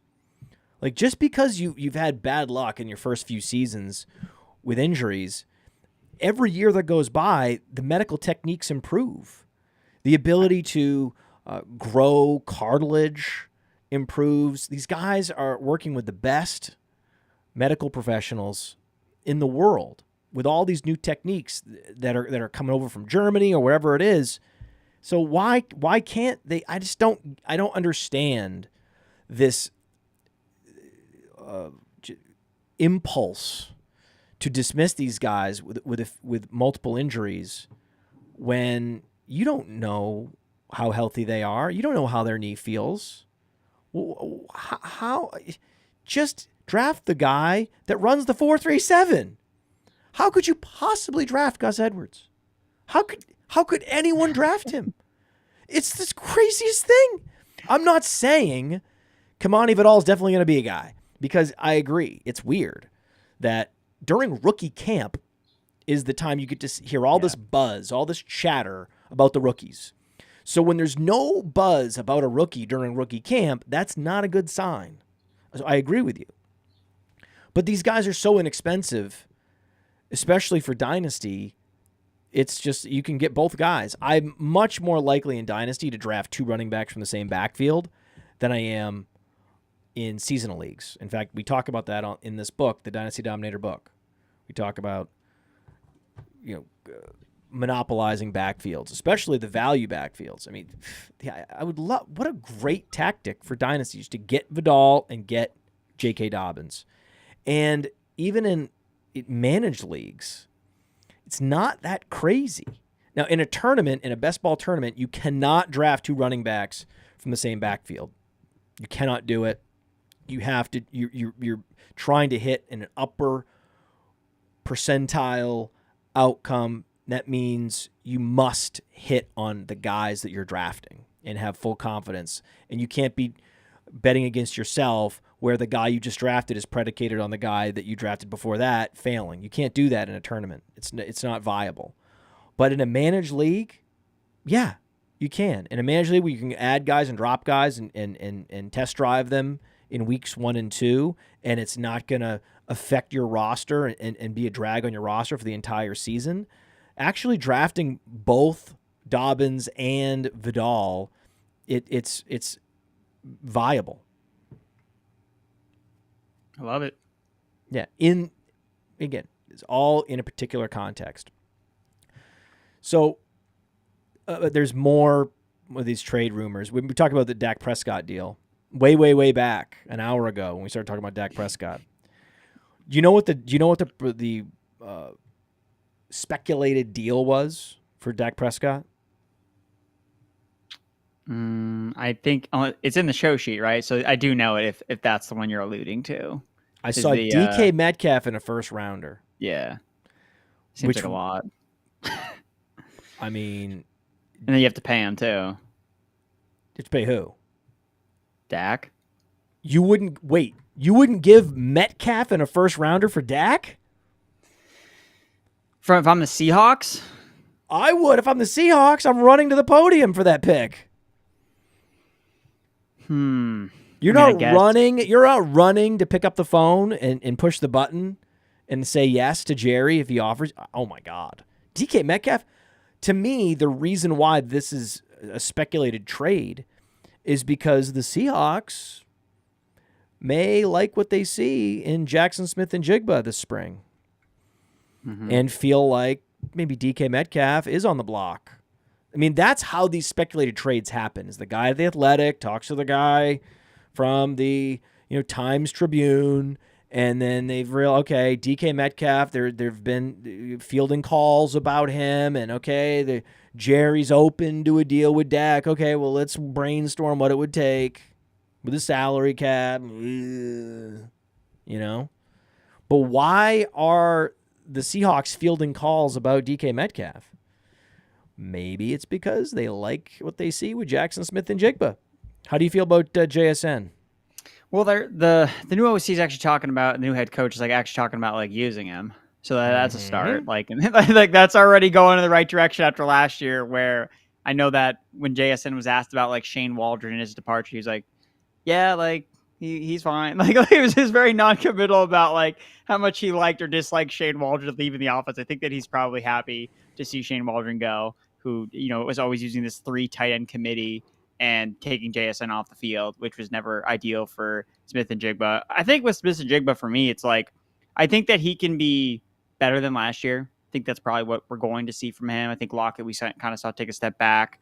I think you're going to see more 3 wide receiver sets. I think Geno is better than what his, season-long statistics necessarily would suggest. I think that he was a much better real-life quarterback than the numbers said. He didn't really run as hot his first year as the starter with the touchdowns. And JSN like had just a really weird like rookie year. He had the wrist injury. He was coming off a bunch of missed time his final year at Ohio State, where he basically didn't even really play that much. So it was like his first real action in a long time. And then it's like you're dropped into an offense with two really strong target earners between Tyler Lockett and DK Metcalf. So it's like, what were we really like expecting him to do his rookie year, given the situation he was put in? So I think that, again, maybe we were too bullish on him this year, but now the market has adjusted maybe too far in the wrong direction, where it's like, no, like you should be more bullish on JSN. Like he's probably going to be better than wide receiver 40 or wherever he's being drafted, kind of somewhere in that range. But I'm not so sure that, given the situation that he's still in, like Lockett is still there, Metcalf is still there, that, okay, well, now he's going to just be an absolute like smash out of the park. I don't necessarily see him like that. I think he could be a small win player, but not someone that I'm going to see, melting faces in year two. I don't necessarily see that for Smith and Jigba. Melting faces. I love the terminology. Oh, man. Someone listens to the show. And by the way, we always get people that are unaccustomed to the show. They don't know how the show works. So there are people in the chat criticizing us for spending too much time talking about feet and dance moves. So there's always that guy. There's always that guy lingering in the chat that's like, what are we doing here? This is a fantasy football podcast, guys. What are we doing here? So you know what we're doing here. You're on here because you know what we're doing here. That's what it is. So do you think that Jackson Smith and Jigba can outproduce Pop Douglas? I think so. I just think the offensive environment will probably do enough for him to get over, to do better than Pop Douglas. But I mean, Pop Douglas to me look, he was turning heads last year in camp, and that's what kind of put people on the radar to him. Now he's just doing it again. And the latest report from The Athletic from the Patriots was like, well, all Pop Douglas has to do is get past Kendrick Bourne, Juju Smith-Schuster, and KJ Osborne, and he should have the slot role. So essentially, Pop Douglas has the slot role because his three hurdles to get there are dust, broken, and more dust. So, I think Pop Douglas, really productive as a rookie in a really bad situation last year. So the Patriots, again, as bad as they have been at drafting receivers early, they somehow have found guys later in rounds where they're productive. Like Pop Douglas essentially did the Jacoby Myers thing where gets a lot of targets, gets a lot of yards, but he didn't score any touchdowns. Like Jacoby Myers, it was like a joke, right? Where he could never score touchdowns. He was throwing more touchdowns with the Patriots than he would ever score. And that was Pop Douglas. Led the team, and he had 0 receiving touchdowns last year, despite leading the team in receiving yards as a rookie. So, yeah. It's the rule of thumb of all rule of thumbs, where you pile into the guy that had 0 receiving touchdowns the previous year, as long as he's commanding targets, and you pile out of whoever had the highest touchdown rate among wide receivers. It's the easiest but people don't like it, that you could ever follow. And yes, in the past, that guy was Jacoby Myers. The Athletics' Chad Graff wrote that Demario Douglas was by far the Patriots' best and most explosive playmaker in practices this spring. That is an actionable news item. That means this guy went to practice. People are talking about the practices, and this is a completely ambiguous passing game. We don't know who's going to step up. It's not going to be Kendrick Bourne, spoiler alert. Could be Jalen Polk, but these guys are rookies. Jalen Polk wasn't even the best player on his college team. Everything is pointing to Demario Douglas, who was underrated, right? He was underrated. He was a small school guy coming from Liberty, and it wasn't his fault that the NFL didn't understand how to value him in the draft. Had he gone earlier in the draft, we wouldn't be having this conversation. His ADP would be rounds earlier. So my commentary and my question was not anything about Jackson Smith and Jigba. I think Jackson Smith and Jigba is poised to exceed expectations this year, but not at the level of Demario Douglas exceeding expectations. Demario Douglas is he's going to pop off. It's going to pop off. And I know that he had drawn some comps, especially when they were looking at him and Drake May. Like, who was Drake May's guy during his best season at UNC? Another slot receiver, Josh Downs, right?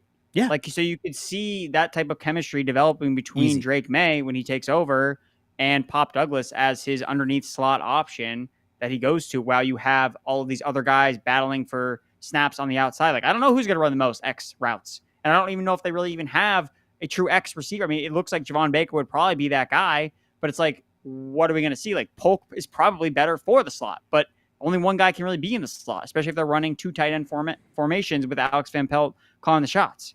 So for me, it's like Douglas, like don't look, he broke out as a rookie. Like sometimes it's just that simple where it's like trust in the guy that was really productive from the get-go. Even like in his first game that he played, he was making plays.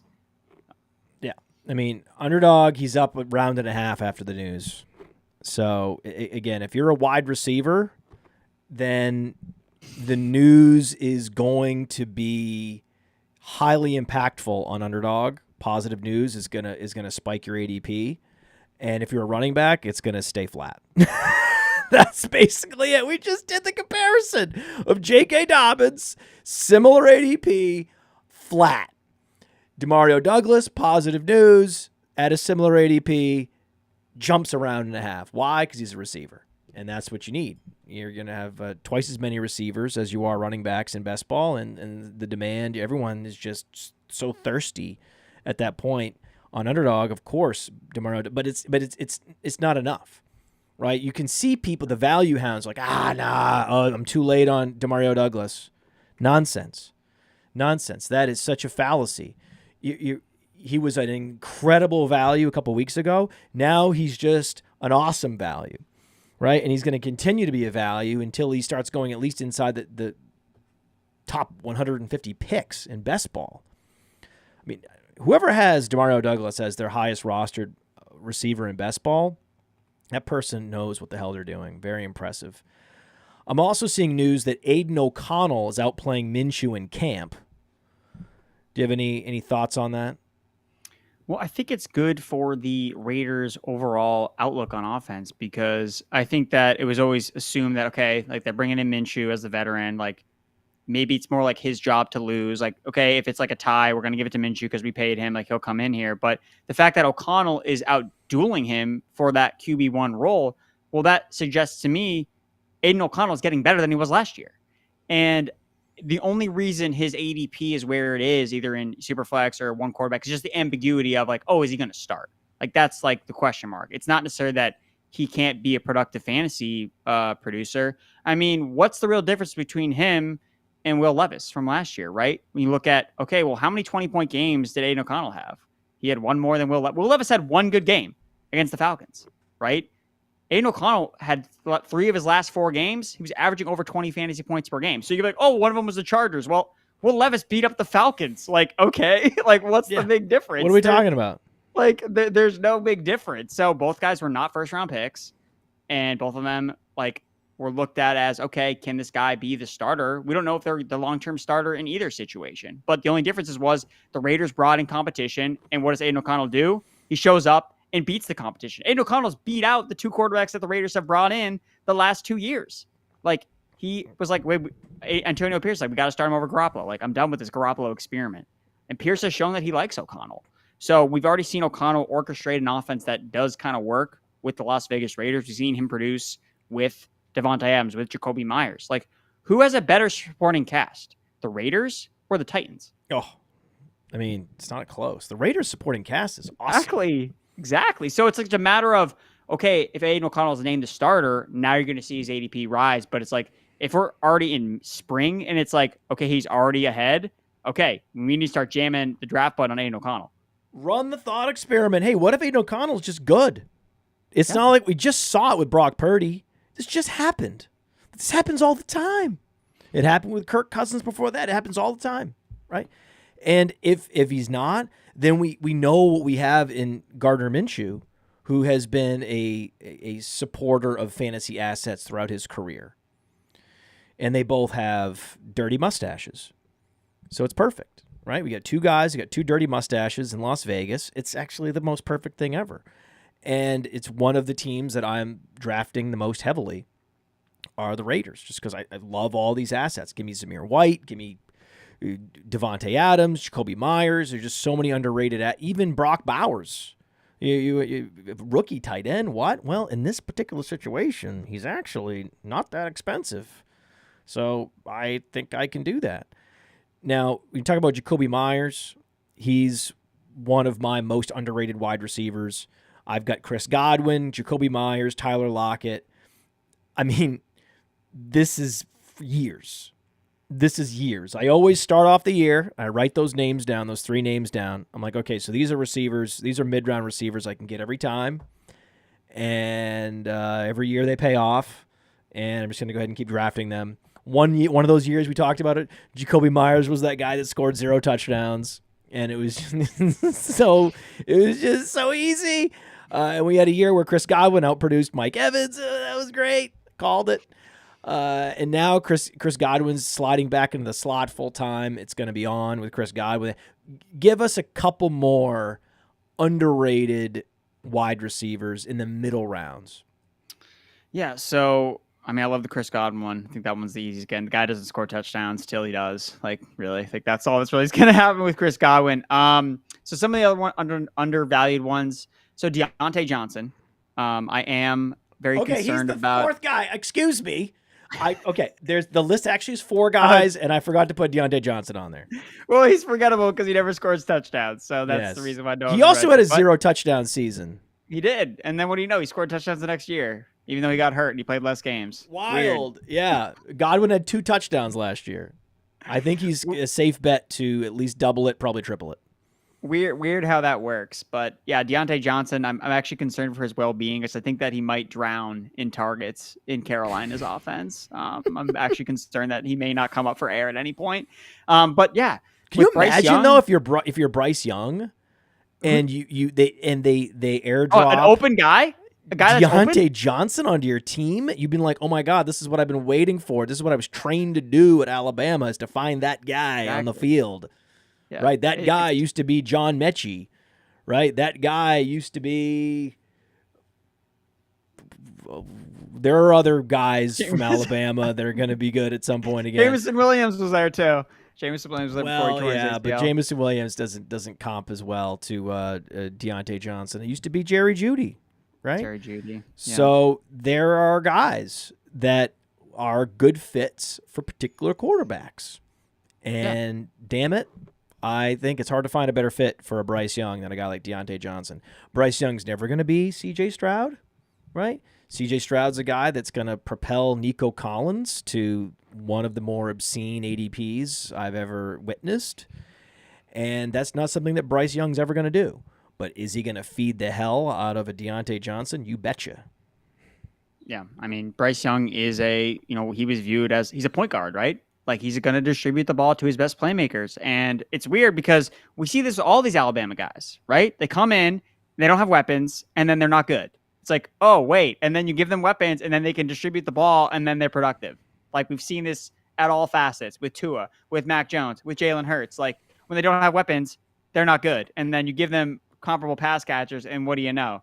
They produce. So very confident about Deontay being perfect fit for Bryce Young. Another guy I think that is undervalued. And this kind of goes against some of the things we've talked about because it's someone that does score a lot of touchdowns but doesn't play a lot of games. It's Christian Watson for me. I think Christian Watson's undervalued because I just think that, this offense is screaming for someone to step up and be a wide receiver 1. Last year they didn't have it, and maybe that's because no one is a receiver 1 on this team, or maybe it's because Christian Watson didn't play half the games. Like, he wasn't available. So with Watson, I just see so much of like, hey, Watson's first 2 years in his career look a lot like Will Fuller's. Like, oh, he's injured, but like you see the upside, the flashes, the week to week winning potential that he can deliver. And I mean, he's in the wide receiver 40s, right? For a guy that was putting up insane production his rookie year, even at times last year when he was actually on the field. Like, again, a lot of it was touchdown driven, but he didn't have a lot of targets because he didn't play a lot of games. So, and he also had the red zone targets, the end zone targets were there for him last year. So he was seeing favorable usage in the red zone. So I like Christian Watson. And then another guy that I know you think is a Jag, and he probably is a Jag, but I just can't quit Josh Palmer. I don't know why. I just don't. I just think that he's a. I think Josh Palmer is one of the more underrated receivers out there. Yeah, man. Yeah, because I'm not the guy that's rushing to the rookie receiver, and he's the new shiny guy that's gonna get all the. No, man, no. Okay, yeah, Josh Palmer for me is that guy because I think last year, again, if he had not gotten hurt, he was pacing for 1,200 yards in this offense. And again, different offense, but You're looking at, okay, he has chemistry with Justin Herbert. He's really the only guy that has any positive rapport in real NFL action. And it's been for multiple years. Like Josh Palmer's been on the team for now, he's entering his 4th season. So again, last year, maybe if he doesn't get injured, like we would have seen a Josh Palmer breakout last year.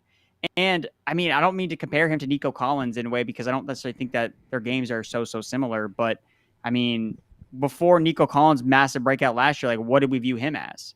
Well, I drafted him last year because it looked like he was a younger player who had opportunity for targets. And that's what Josh Palmer is. Like he's a young player. Again, he's 25 years old. Like he's a younger player that, again, if he is that number 1 receiver in this offense, he's always stepped up when Mike Williams or Keenan Allen has missed time. And that's the reason he's not been playing, is because he's behind 2 established veterans. Like, I'm not like, oh, he couldn't get on the field, he sucks because he's behind. It's like he's behind 2 guys. And what do? They moved on for both those guys. It's like, because they're ready for like, hey, we see something in Josh Palmer. So for me, Josh Palmer's another guy that I find myself drafting a lot. I think he's undervalued because, again, what if Ladd McConkey's just not that good? What if Ladd McConkey can't stay healthy for 17 games? Like, there's a reason why we're always citing Ladd McConkey's per route efficiency metrics from college and not his raw numbers, because he wasn't playing in all the games. And he was also being outproduced by a tight end. Like, Ladd McConkey is Michael Wilson, right? And I love Michael Wilson, and I like Ladd McConkey. It's just that I wouldn't be, as bullish on Josh Palmer if it were, Roma Dunze. Like right. if we had a real proven stud, it's a different story. But that guy doesn't exist. It's not Quentin Johnson. It's not Josh Palmer. It's not Ladd McConkey. It's not anybody. They're just going to spread it around and hope for the best. They don't even have a tight end that is going to command targets. They have let go of their running back that was commanding targets in the past. Somebody's gonna catch passes there, and Josh Palmer he's like, oh my God, he's like just good enough. If he were a microcosm worse, I would have a harder time, but he's just by just the slightest margin, just good enough. So we talked earlier about Alabama receivers. Fantasy gamers can't quit Jerry Jeudy, right? It's one of those guys where it's like the inverse of the Chris Godwins and the Tyler Lockett's, where these guys produce and no one cares. Jerry Jeudy disappoints, and everyone's just ready to get right back on the following year. And you can't just trace it back to Alabama, because to me, the Houston Texans passing game is much more wide open than the ADPs would suggest. When you look at the ADPs, you would think that Nico Collins is locked in. Like, he's the number 1. He's the stud. And then it's going to be, Diggs and Dell. Maybe there's some uncertainty there. Who's going to be the number 2 behind Nico Collins? It's probably going to be Dell, but Dell won't be the number 2. It's going to be Dell as the number 1.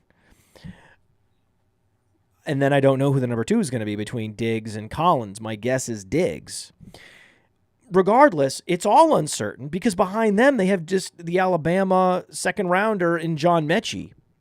And it's just weird that he gets absolutely no buzz whatsoever, even though buzzworthy news comes out that he's been great and that he's back and he's finally all the way to his previous level of explosiveness, and nobody cares.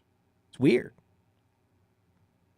Again, it's especially because he's a wide receiver, right? It's a fluid situation in Houston. You want all that upside, right? Already, the ADPs for their big 3 receivers are impossible to pay off at ADP.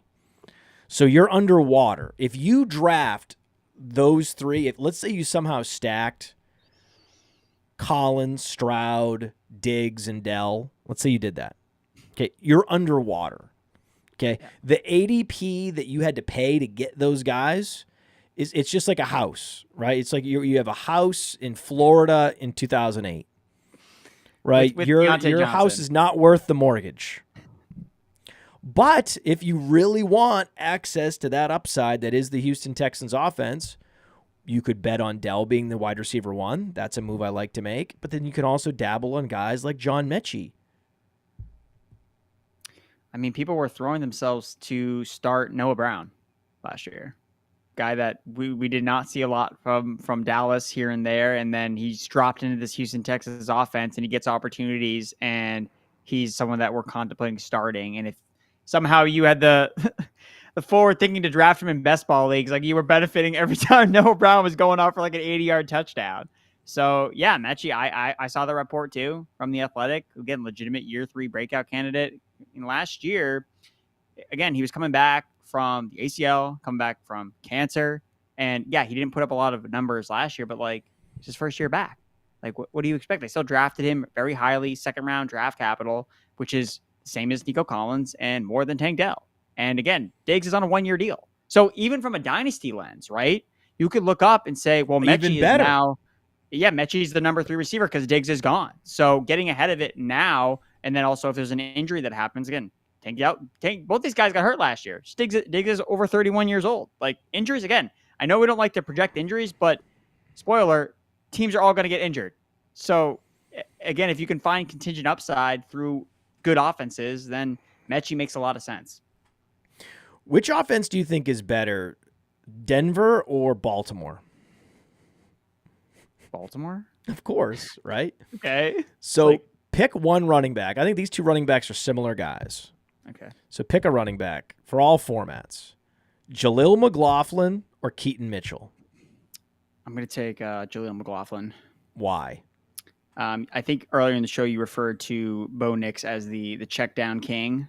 Yes. And that's what I'm going to roll with, because I think McLaughlin has the clear pathway to being the number 1 pass catching running back on a team that not only has a quarterback that loves to dump the ball off, but has a coach that loves to dump the ball off to their running backs. So I think McLaughlin has, again, could it be messy? Yes. But I just think if he's going to be catching passes out of the backfield, I can bank on that. I'm going to go with that.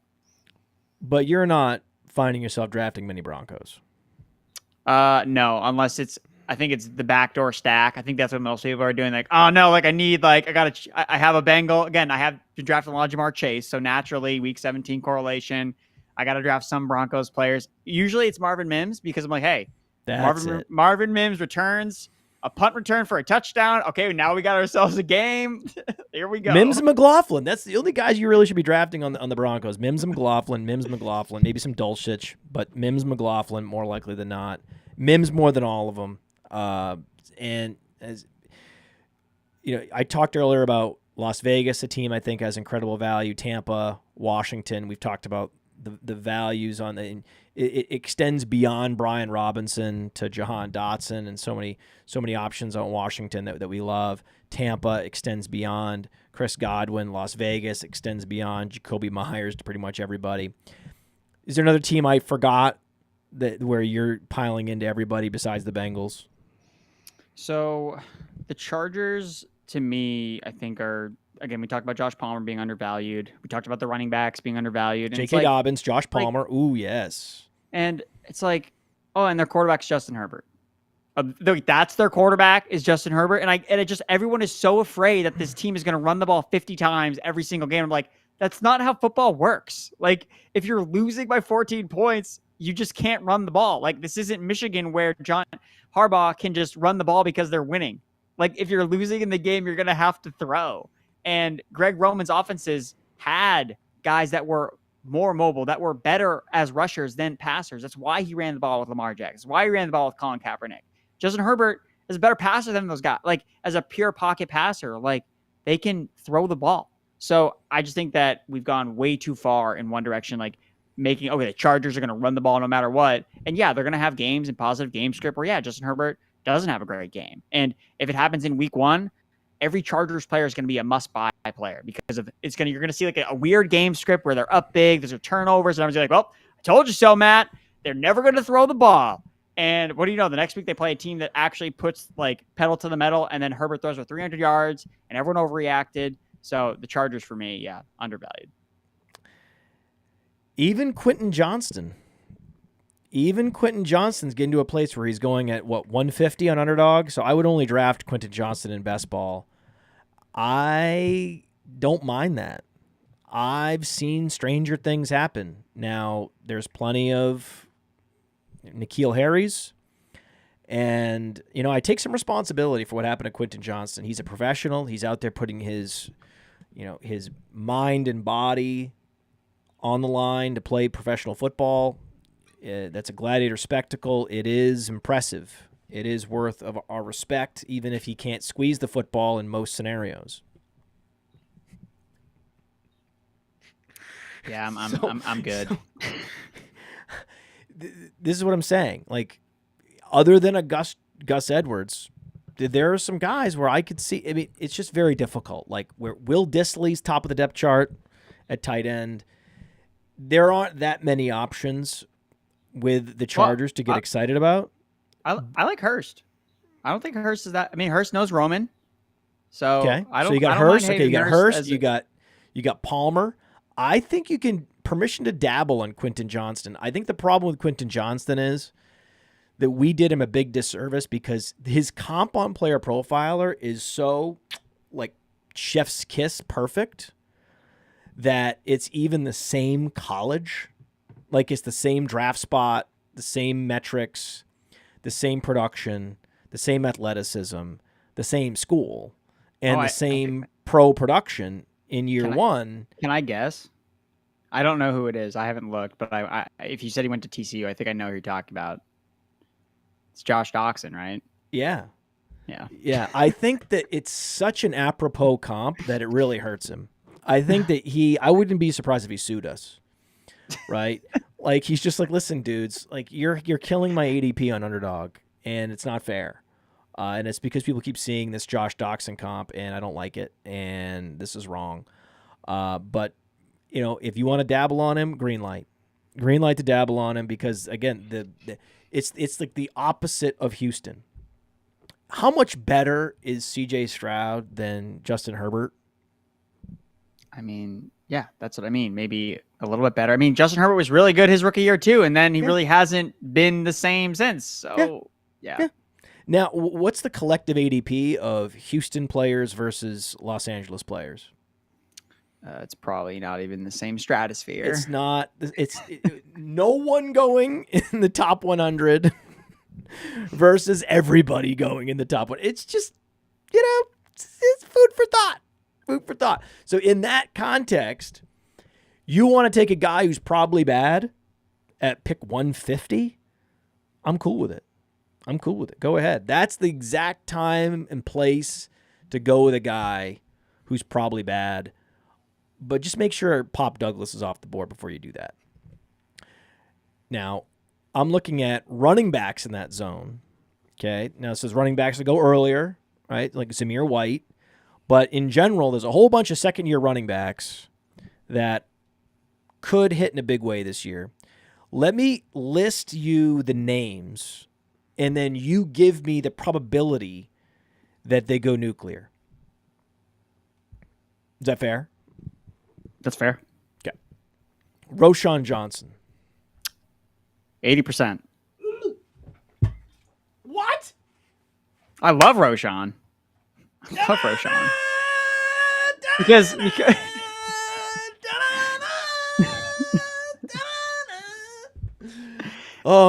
when I look at Swift, I'm like, this guy is a combination of Cam Akers and Miles Sanders from last year, where coaches just seem to hate this guy, and no one wants to use him in the red zone, and he's benefiting from playing up for the Eagles. Like, we are behind the market significantly on DeAndre Swift because we have eyes and we have ears and we can see. We know that the NFL hates this guy. And see, that's what I'm trying to learn from the Akers thing. It's like if we've seen multiple instances where coaches hate a certain running back, where we know running back is so driven by who's gaining the touches. Like, no one's going to be surprised if, like, okay, they paid Swift, he starts, he rubs them the wrong way, and they go back to Roschon, who they could not stop talking about last year. And if it weren't for that concussion, we would have seen a much better run out for Roschon. So. Coaches will go to war for Roschon. Oh, yeah. They will go to war for Roschon. The captain, not Bijan, at Texas, was Roschon Johnson. And of all the running backs in the league that no one's going to go to bat for, it is DeAndre Swift. And the thing is, he just got paid. DeAndre Swift before was playing for his next contract, which he now has. It's now a bird in hand. What does he have to play for now? He was having a hard time getting motivated before. Yeah, it was the first contract in free agency, right? Because those have just been so like hit after hit after hit. The first running back that signs in free agency, and those contracts, by the way, those are the ones that are the least involved with the coach. Weeks go by, days go by, the coach gets involved. Coach is like, "Hey, man, GM X, I really think we should look at player X," right? And then that happens, but the GM gets tunnel vision in those days, the tampering period, right? The days leading up, the tamper game with the cell phone, right? And texting with the agent, right? With the burner, right? Do you think the coach is going to get involved? No, they need to have plausible deniability. They don't want to, let anybody know that there's already been preliminary conversations with DeAndre Swift and his people. And this is the move where that news lands with a thud on the coach's desk. That's what that kind of signing is. There are some signings where it's a collaborative effort with the coach, and there are some signings where the GM just drops a dude on your desk and is like, "Go have fun. Look, thank me later." Right? He drops it on your desk, "Thank me later," and then you're like, "I wish you would have talked to me about this one." That's my impression there. Yeah, by Rachaad. Kendre Miller. I'll go with 55. Ooh, 55. That's a high probability. I like it. I like him to be the leading rusher over Kamara. My one concern, I don't like the Saints' offensive line. Like, that has me kind of concerned about. So even if Miller does carve out that starting rushing role, how productive can he be if the line is not great? And as dusty as Alvin Kamara is as a rusher, like, I don't see his pass catching role like going away. Like, he's still very capable of catching passes out of the backfield. That was basically fueling all of his fantasy points last year, just catching passes out of the backfield. But Kendre Miller, if he's explosive enough, maybe he can overcome it. And I think that he could actually carve out the bigger red zone role than Kamara, who the last 2 years has not really scored that many touchdowns. Like, and part of it's because they like to use Taysom Hill. And I think introducing a guy like Kendre Miller, I think that provides another cap on Alvin Kamara's ceiling. How are you approaching Taysom Hill? I think in best ball formats, I think you just close your eyes and press the button, because I just think that he's going to have spike weeks. And like, when you get to a certain point at tight end, it's like, well, this guy I know is going to have tight end 1 weeks because they use him in high leverage situations, even under a new offensive coaching staff. I mean, Clint Kubiak has talked about, like, yeah, we have Taysom Hill plays. Like, great. Sounds good. Like, get Derek Carr off the field. Like, whatever it takes, man. So, yeah, I think Taysom Hill, again, it's always hard people ask, like, hey, do I start Taysom Hill in this league? And this week I'm like, dude, I don't know, man. I don't know what he's going to do. I don't know what they have planned for him. But it's like, do you want to shoot for the moon and shoot for a guy that has 2 touchdown upside every week? That's Taysom Hill. If you want to do 4 for 40, start Kate Otten. That's your guy. like exactly what you're going to get. I mean, this is the ultimate, right? We always talk about best ball receivers. He's the ultimate best ball tight end. Yeah, 100%. Where you have to draft him. And in fact, why not? Like, if you're in best ball mania and you're trying to go these versions of fragile teams, 3 and 4 running backs, 2 quarterbacks, a way to lean into the fragility would be to say, I'm going to take a stud tight end and I'm going to take Taysom Hill, and I'm going to bet that Taysom Hill's spike weeks happen between my stud tight end spike weeks. And I'm just going to go with that. And yeah, I'm going to go Mark Andrews and Taysom Hill as that to me is an under-discussed fragile position group. And you want to make sure you have a fragile position group in most of your best ball mania teams, because you're making a bet that, okay, this happens, this is going to align in a certain way, these spike weeks will come together in a certain way, and this is how I win all the money. You can't have a best ball mania team with balance across all 4 positions. You need to pick a position in a given draft. That's a draft where you might have a very stable running back group, and maybe you have 3 quarterbacks and you're good. But you decided, okay, on this team, I'm going fragile tight end. Now we know that Tank Bigsby is a bust. What about this Keelan Robinson?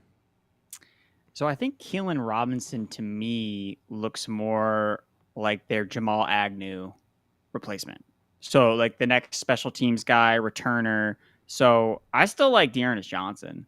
Like, I don't know why, like, he beat out Tank Bigsby last year when they were continuing, like, no, we got to feed Tank Bigsby. We have to feed this guy. It's not going to be Tank Bigsby. So I know the percentage chance is 0. I was just, well, who's behind him? It is 0 in my notes as well. So, no, I like Dearness Johnson. Like, I think that would be the next guy up if Travis Etienne were to suffer an injury, because I think Keelan is more of that special teams guy, returner, because they didn't bring back Jamal Agnew. So I think that they value that, especially with the new kickoff rules.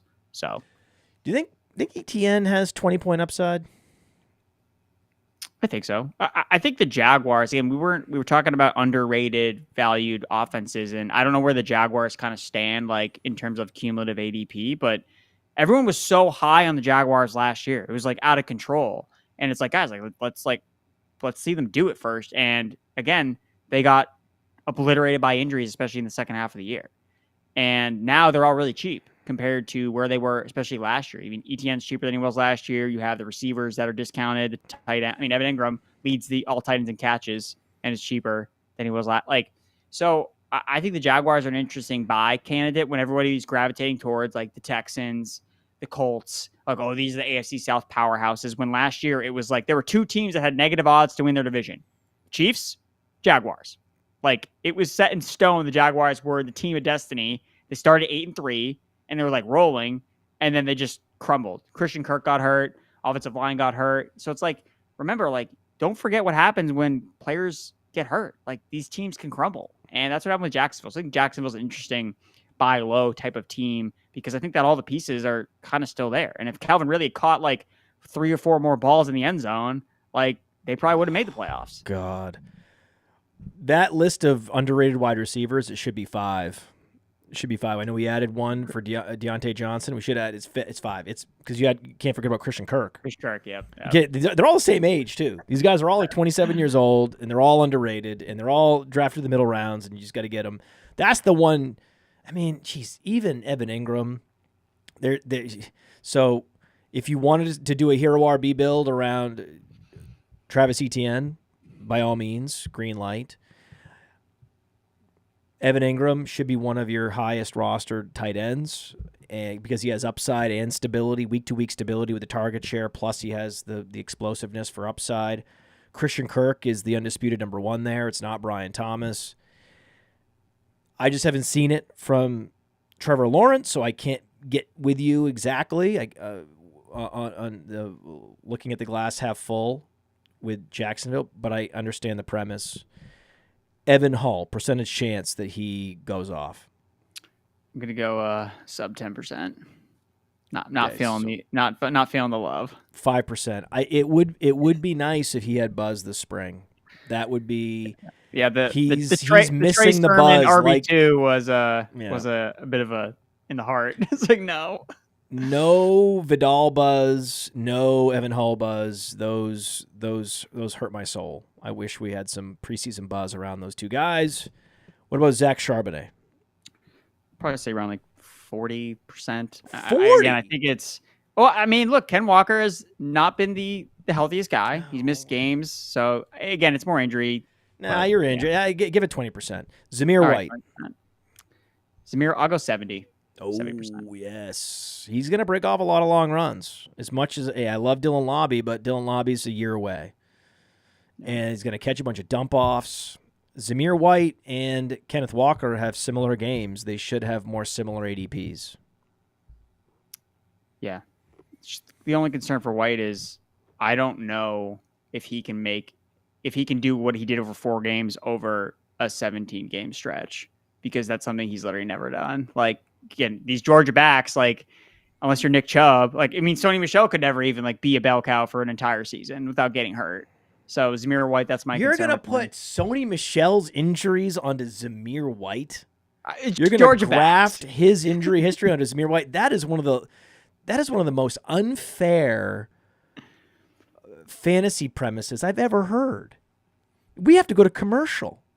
We have to talk. We've talked about Underdog so much. Let's actually dig into Underdog a little bit more and explain why it's so great and why I love Best Ball Mania so much.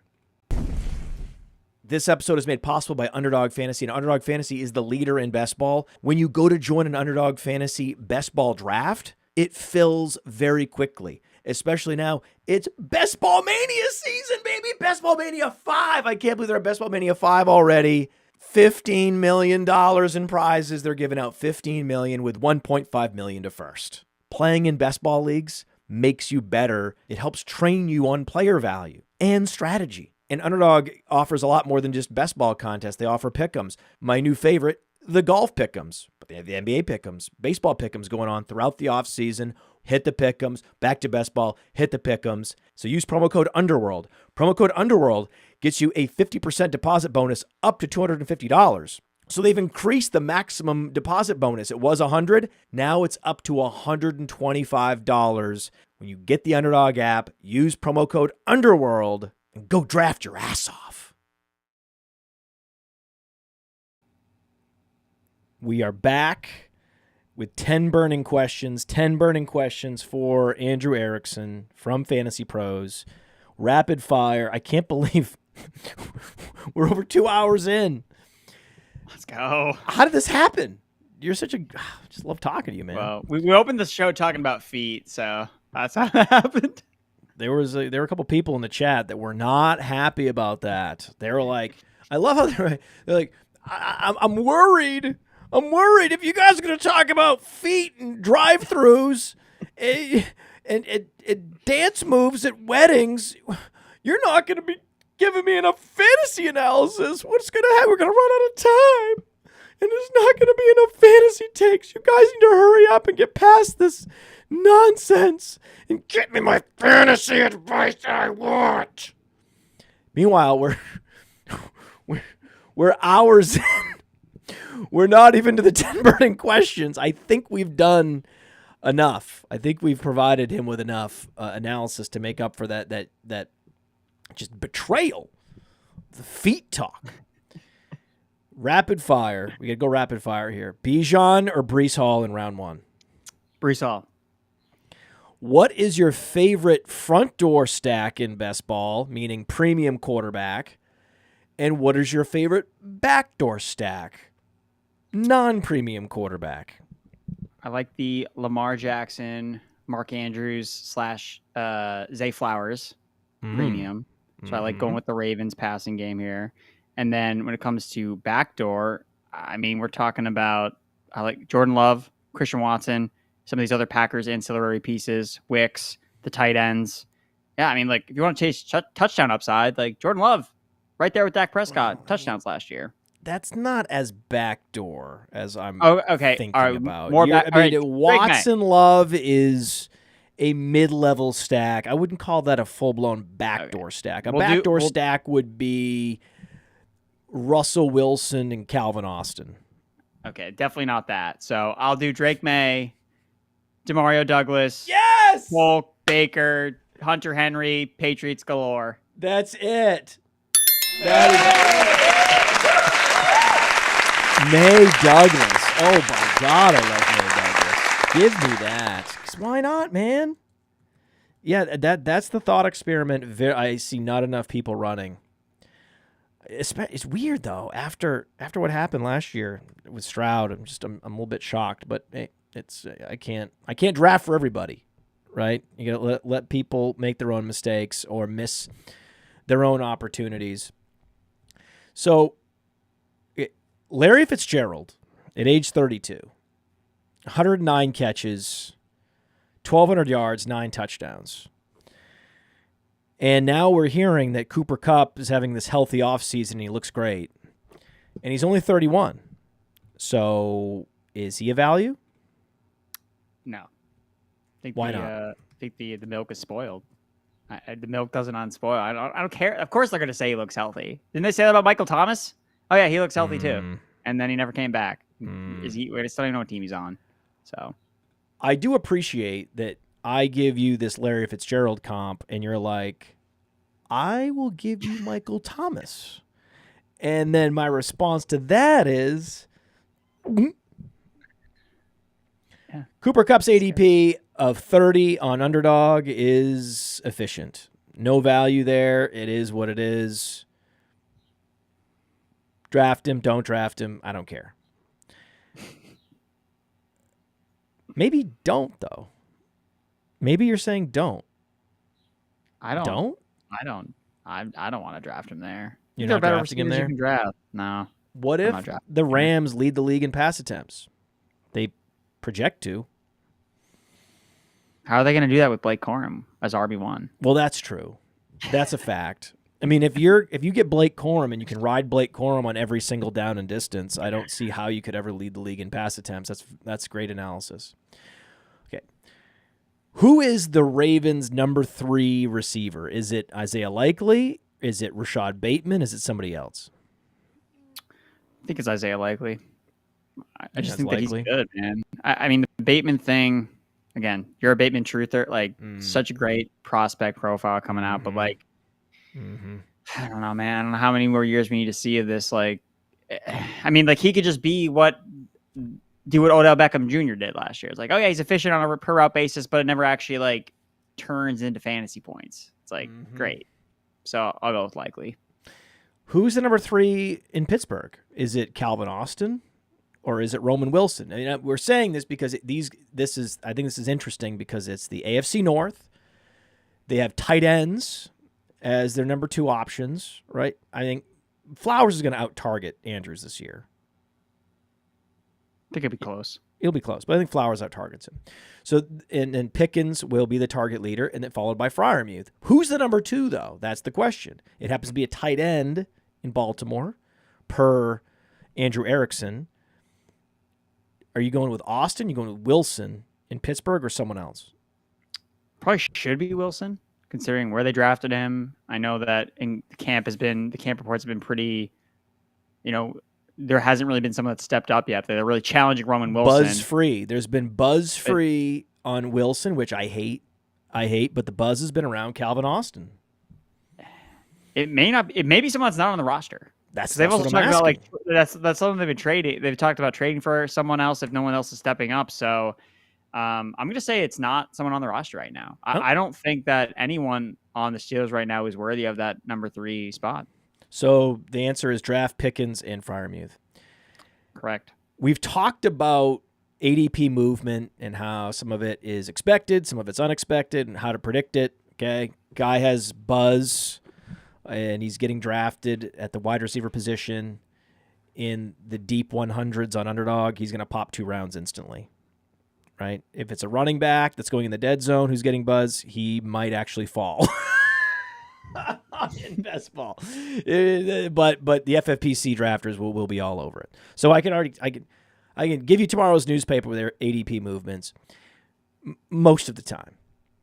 What's the best ball ADP move you've seen that is most befuddling? It's actually the one that hasn't moved like at all, and it's Kyle Pitts from last year because it's the same. Like what the situation has gone 10 times better. And we always talk about how situations change, and that's what drives ADP. All the buzz about Kyle Pitts has been glowing out of camp reports, like Kirk Cousins. Like, you look up, oh, well, he doesn't play wide receiver, so only Drake London gets the ADP juice. Only Bijan gets the ADP juice. But like Kyle Pitts, oh, yeah, we'll just draft him the same as he was last year. Same exact spot. No touchdowns. He's only scored 6 touchdowns in his career. That's what's holding him back. Again, he is being besmirched by a low touchdown rate. He's getting killed. And that's a value. Show me a tight end that scored 6 touchdowns in the last 3 years, and I probably want to draft him. Especially if he's number 1 in deep targets. And had 1,000 yards as a rookie tight end. Him and Mike Ditka, the only guys to do it. Like, he had and that's because he had Matt Ryan. Even Kirk Cousins off the Achilles can do what elderly Matt Ryan can do. Like, you're not really asking for that much. So No. yeah, Kyle Pitts more air yards than Travis Kelce and even the almighty Sam Laporta, right? More air yards share, higher, target depth, greater target depth, more deep targets. And now he's getting Cousins. It's such a straight line for this guy. It's such a straight line up. It's the easiest straight line up I could imagine. Yeah, that is his ADP being frozen in time is weird. It's because in best ball you got to draft at least 2 tight ends. Exactly, and everyone is like, the elite tight end is what's sweeping the nation. Oh, you got to get an elite tight end. So okay, well, what's more elite than like a player like Kyle Pitts? Like, what is Drake London so obviously going to be the number 1 target on this? Exactly, it's a new quarterback. And who's the number 2? I mean, what happens if Darnell Mooney gets hurt? Oh my God, who's the number 3 in Atlanta? The number 3 receiver. Like, they've got these 3 receivers. We know London, Pitts. So I think there's like a 75% chance the leading receiver is London. There's, 25% chance it's Pitts. And then the number 3 is locked in at Mooney. And then who's behind Mooney? They got Rondale Moore, unless they wanted to use him at like running back or whatever. Rondale Moore, oh my God. What they're doing. with Kirk Cousins. Kirk Cousins can support 4 fantasy relevant receivers, not just 3. And Bijan. So, well, that's what he's going to do. He's going to do. It's going to be Bijan. It's going to be Pitts. It's going to be Mooney. And it's going to be London. He can support them all, no problem. Then it's just a question of, man, Pitts is in a tournament, in a big field tournament. You go Pitts and Taysom Hill, best ball. I mean, that's just the only thing that would be better is if they were playing each other week 17. Yeah. That would be the only way that could be in any way better. But I love it. I love it so much.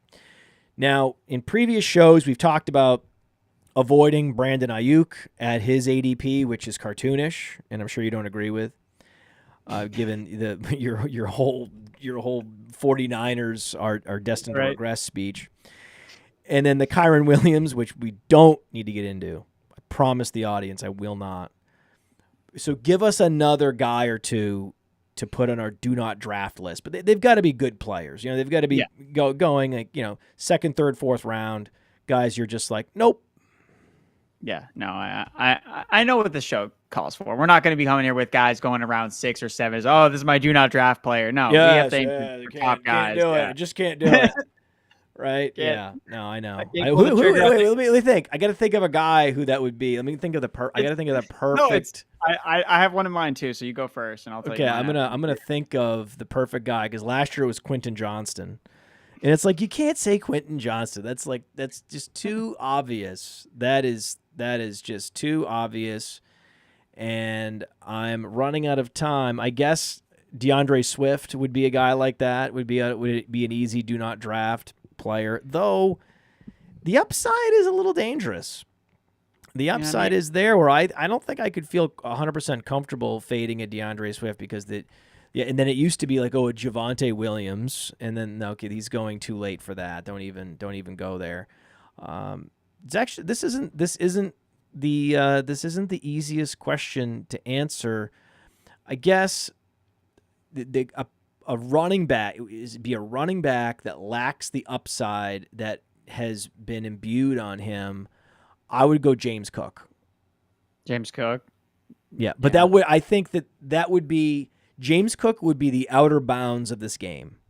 I'm looking for do not draft players that are at James Cook or better. James Cook or earlier ADPs. Well, in this game where we were talking about like low-hanging fruit, I was going to say, just don't draft like Nick Chubb or TJ Hawkinson or any of these injured guys. Okay. Like that's usually what you see. I forgot. I look right. Yes, I didn't even consider TJ Hawkinson. Yes, you should be usually the guys that are at the top of the do not draft was like, don't draft this guy who tore his ACL in December. I mean, genius. Can't do that. But my real guys. I have one more. I'll give one more. I'll give one more. A guy that's Dalton Schultz. Oh my God. Yeah, Dalton Schultz, a guy that was the real guy. I think because I think James Cook was too good for the game we were playing before. Yeah. Where guys that a guest would give that's just too easy. And, considering the ADPs of all the other guys, we never mentioned Dalton Schultz, also overrated. There's a reason we never talked about him. We talked about all the Houston Texans players. We're never talking about him. Do not draft him. Remember we talked about Ingram and Pitts and Taysom Hill and all these tight ends we want. Never. Just don't draft Dalton Schultz so you can draft all these other attractive tight ends that are available at various slots. Okay, give us the more premium player to do not draft. Yeah, so we'll stick with tight end then. So for me, it's the tight end one in the rankings in ADP is Sam Laporta for me. I think Sam Laporta. I mean, how many times have we drafted the tight end one overall that's not even projected to be the number one target on his team? Like, that's something that everyone can get around. We can all agree that Amon-Ra is going to be the number one target, but we're still drafting the tight end one overall, despite the fact that he won't lead his team in targets. The last time this happened, and then so last year, depending on the format, if you're counting week 18, week 17, okay, Laporta was that guy last year, so he did it last year as the tight end one overall, depending on what constraints you're looking at.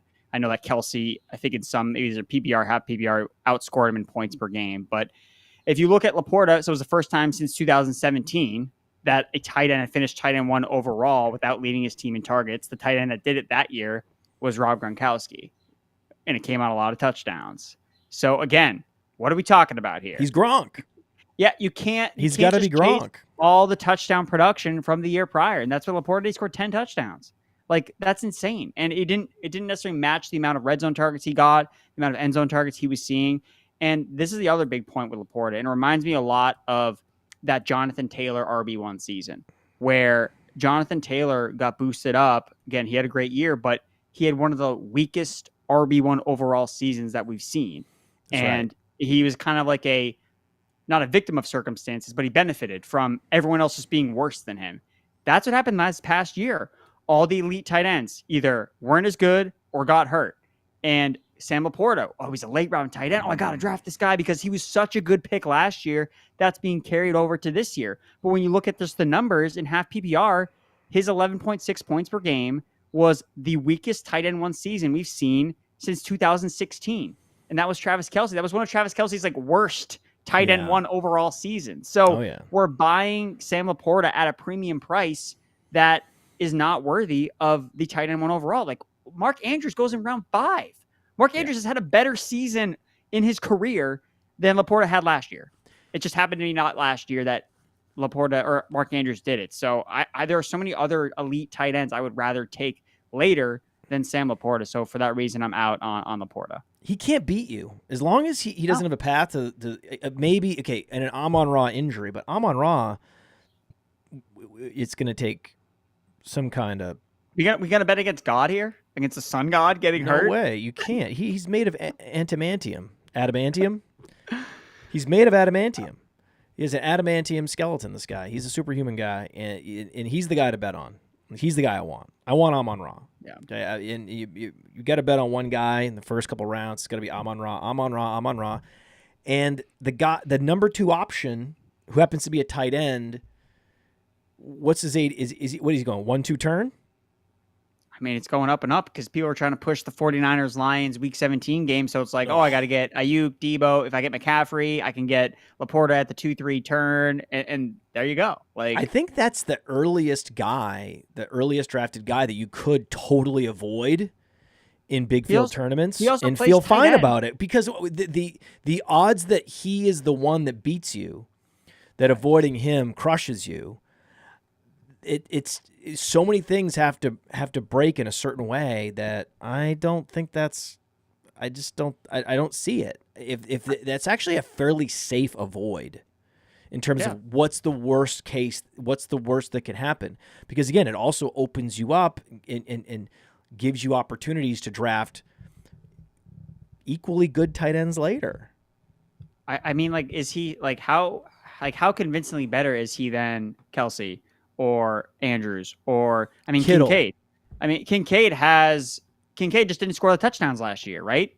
Right. But in a vacuum, if you put Kittle on the Lions, right, it would be on, right? These are similar skill sets. Yeah. But that's I mean, I can't get there. I can't get there with Laporta, and I've always thought it, but I've never voiced it very strongly because there are so many people that are so bullish on him, so much affinity for him out there that I don't want to alienate people, and I know that like my co-host on the Sonic Truth, Theo, loves him, and so there's always just been a chilling effect on the Sam Laporta criticism, even at cost, and so I appreciate you going there. There are also guys that I think you're avoiding, but you can't totally avoid them. So like I said, I think you could justify totally avoiding Sam Laporta. I think that Nico Collins is grossly overrated. I also have a bad feeling about Jahmyr Gibbs because it's a similar case against Jahmyr Gibbs where he's not the primary back. It's a full-blown 50-50 split. That's what it's going to be this year. It wasn't even that last year, right? When David Montgomery was playing, David Montgomery was getting more touches. So this year, Montgomery will be back, but because Gibbs is taking a step forward, then I think that Gibbs is going to take a step forward, earn the 50-50, earn all the high-value touches in the passing game, and he's going to be great.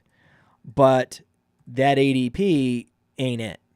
Right, I'm not interested at that particular price point, so I would avoid when you're drafting and you have to get, let's say, 4% of Gibbs because you can't risk him being the RB1 in fantasy. It's possible, right? It's very possible that Montgomery has sustained a number of lower body injuries, and he is getting older, and he has now some real wear on the tires. So you can't risk it. You can't risk it. That offense with a Week 17 matchup that people like, you can't risk not having any Gibbs. He's the type of guy that I would have 4% of, just to I'm covering my bases. But it's unfortunate in that, fuck, man, I got to draft this guy. And it fucks my builds every time I draft him. I hate it.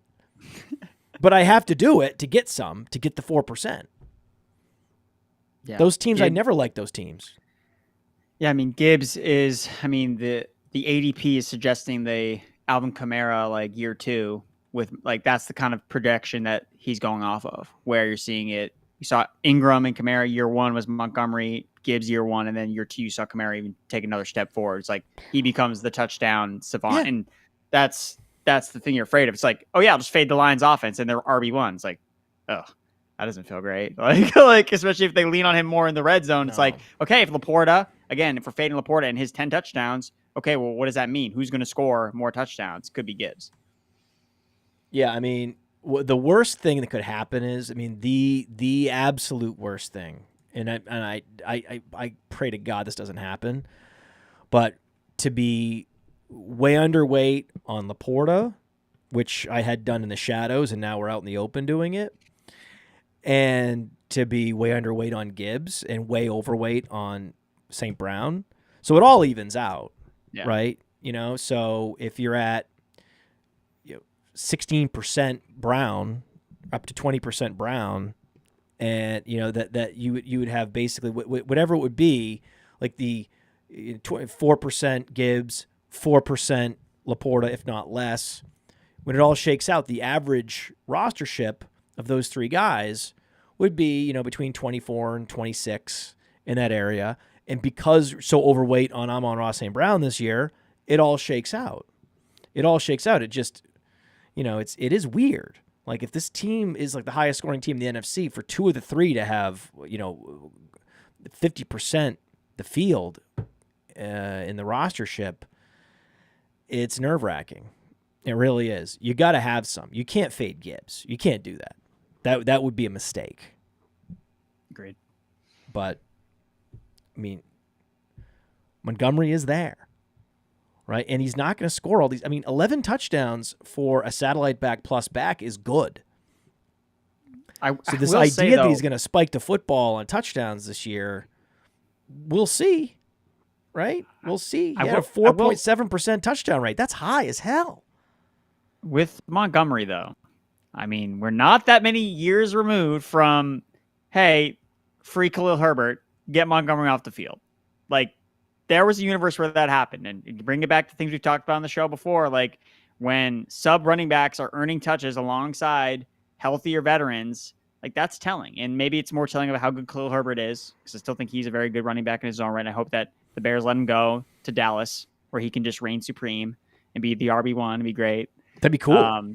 That would be awesome. Be I don't know why thing. they don't just send a 6th-round pick. He's going to be a free agent Fantasy anyway. gods, make it so!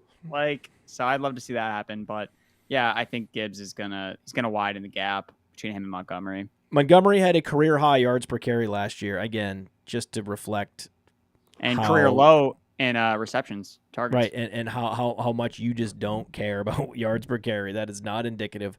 Was David Montgomery as explosive last year as he was in his prime with the Bears in his second year? No, absolutely not. But, his yards per carry went up. Why? Because the situation was absolutely perfect for him. They set him up in a perfect situation. He did get 220 carries in only 14 games, over 1,000 rushing yards. So he's interesting. He doesn't have the ceiling. I know he doesn't. But he's going to score a bunch of touchdowns. I know why people don't draft him. Like, I get it. I get why you don't like him. But his best comp on Player Profiler, Frank Gore. That's going to be terrifying for the David Montgomery haters. Gotta hate that. Have we named across, the Ingrams and the Hills? Have we already talked about your highest rostered tight end? Or is there another guy out there that we have not. We'll talk about him. So my highest roster tight end that I basically draft, I think almost like at the end of every single best ball draft is Tucker Kraft for the Packers. That's who I'm hitching my wagon to. I know you like Musgrave. Yeah, that's Musgrave, cool. yeah. I know you like Musgrave, but it wasn't that long ago where we saw 2 tight ends drafted, same draft, Hayden Hurst and Mark Andrews, and who ended up being the better one was the guy that they drafted later. So when I look at last year, the rookie years, again, Musgrave got the start. He was okay. I know the Packers offense wasn't at its peaks yet, and then he got hurt. And then Tucker Kraft came over in the second half, and he was much better. Now, was that because the offenses were doing better? Remains to be seen. But I don't think it's just so clearly Musgrave over Kraft. I know Kraft is dealing with like a pectoral injury, but I think at training camp, I'm just going to bet that Kraft is a better guy. Like, I liked him better coming out. I think both guys offer a lot of upside, but if I can go against the market here, if the market thinks it's Musgrave, and I think it's more of like a 50-50 shot, I'm going to go with Kraft. Like, he was really great after the catch his first year, super productive at the college level, athletic. I mean, and when they played at the same time, when they're both healthy, the team leaned on Kraft more than Musgrave in the end of the season. So for those reasons, I'm in on Tucker Kraft.